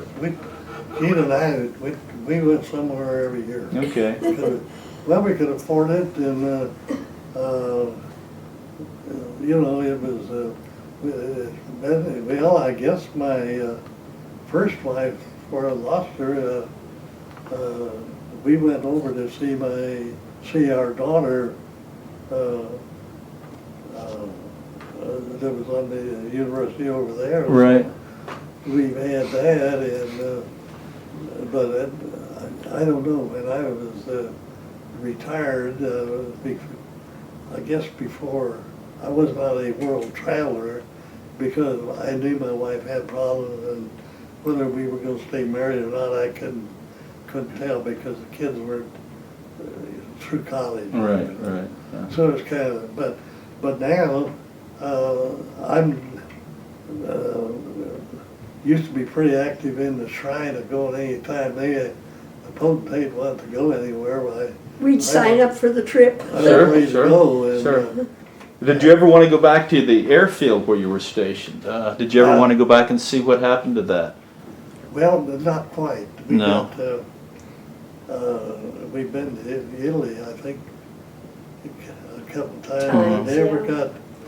Not that far we- south. We Yeah. we did take another train trip where we went down to, well, we went through the Gibraltar thing going over to Africa, so we've been down there, but no, I never got back to that field, and actually I'd have to say my Army career days, I did what was necessary, but in other words, I didn't bother. Well, one of the reasons I probably got rid of the rank I could have had, it didn't bother me, the fact, I lost about 3 years of wartime service just by switching uniforms from the Army to the Air Force. Mm-hmm. While I was in the Air Force, I couldn't even be considered to see whether I could fly. And then once I did fly, I was overseas, and then I only had 60 months of oversized duty all the time I was getting up, but the war was over, so that's one reason the Army didn't show me anything now, that the thing is over, and you know, I've enjoyed the business career, and it's just been a pleasure to have Gene here of the trips we've had. I don't know how many we've had, but Yeah. we've been out to K-State's bowl trips at San We love Diego sports. 3 times, Okay.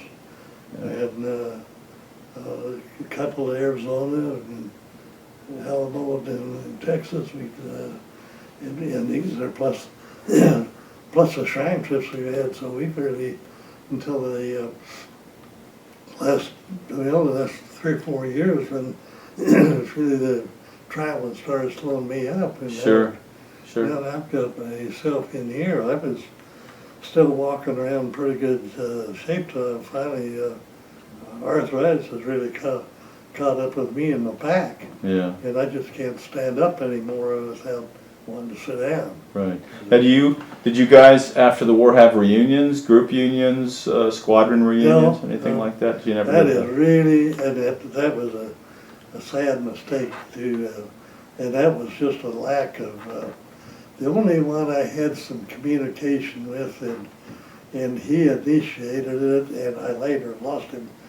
One of my gunners settled in Florida, and he was a waist gunner, and I found out after, and I don't know how I got the communication indirectly from him, that he stayed in touch with me we had one exchange, and nothing ever came for it too, and then I later found he died. But I did not, but I did find out what I had missed through the organization is there's a lot of people that served in his number of years that I did, and both branches that I knew in, I guess you might say my first priority was get a job and get some income coming in, and Sure. then you start having kids, Yeah. and pretty soon you find out you're an old person, and Yeah. you don't know how you got there, but Right. it's been fun along the way. Okay. But that is back, long story short, a lot of the people that have service could still do it. Boy, I would recommend anybody, if they still could find somebody that could send a Christmas card to. Yeah, You can't have too many of those. Yeah. So you were telling me about flying with the Yugoslav Air Force. Can you tell me about that? Well, I got a pair of Yugoslavian wings that I used to wear on my uniform, and my uniform I used for the shrine, the only thing on it shows my wings and my distinguished flying cross. But and the guy that bought my uniform many, many years ago, when we hadn't sold it, always wanted me the Yugoslavian wings, and I'm sure they're still in the upper drawer of my dresser. Right. Can you tell me how you got those? How that whole thing came about? Yeah, all I had to do was be a friend of the commander of that ship, and he was a Yugoslavian, and as I remember this crew, and I joined the bomber of the group, and incidentally, in the wartime, and I don't think it's changed much, the unit you start with is kind of the unit you stay with. You sleep with and fly with and everything else. Right. Anyway,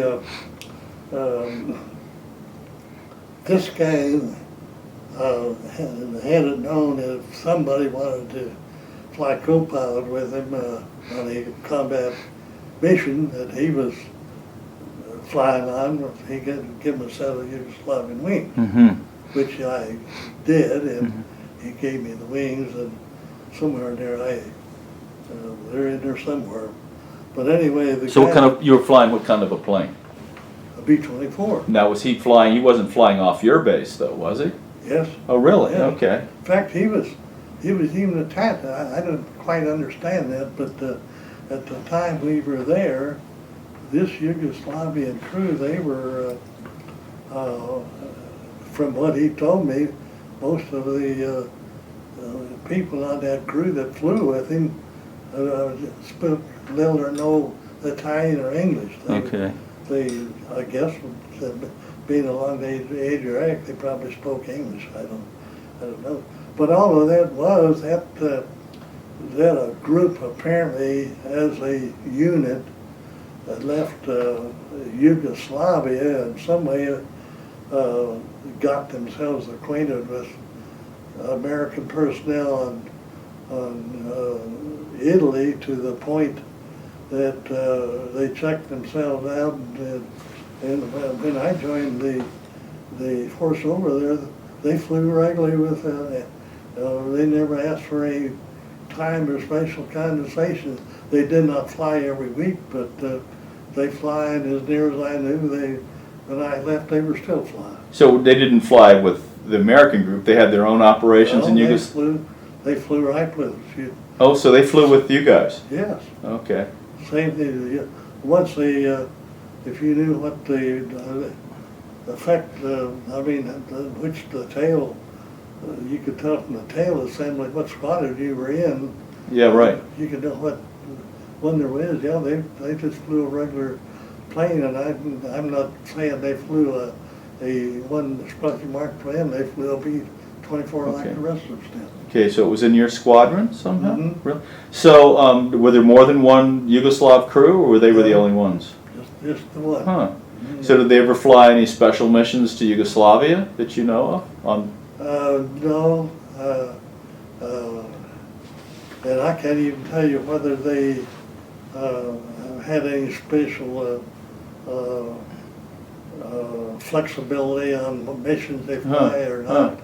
They had to have some arrangements to even hold their spot in that squadron, which they did, right? But certainly I never ran into any of them, and so it was kind of I took it, and then that they were mad at the Europeans, and they were envious of the people that got to the way the life American.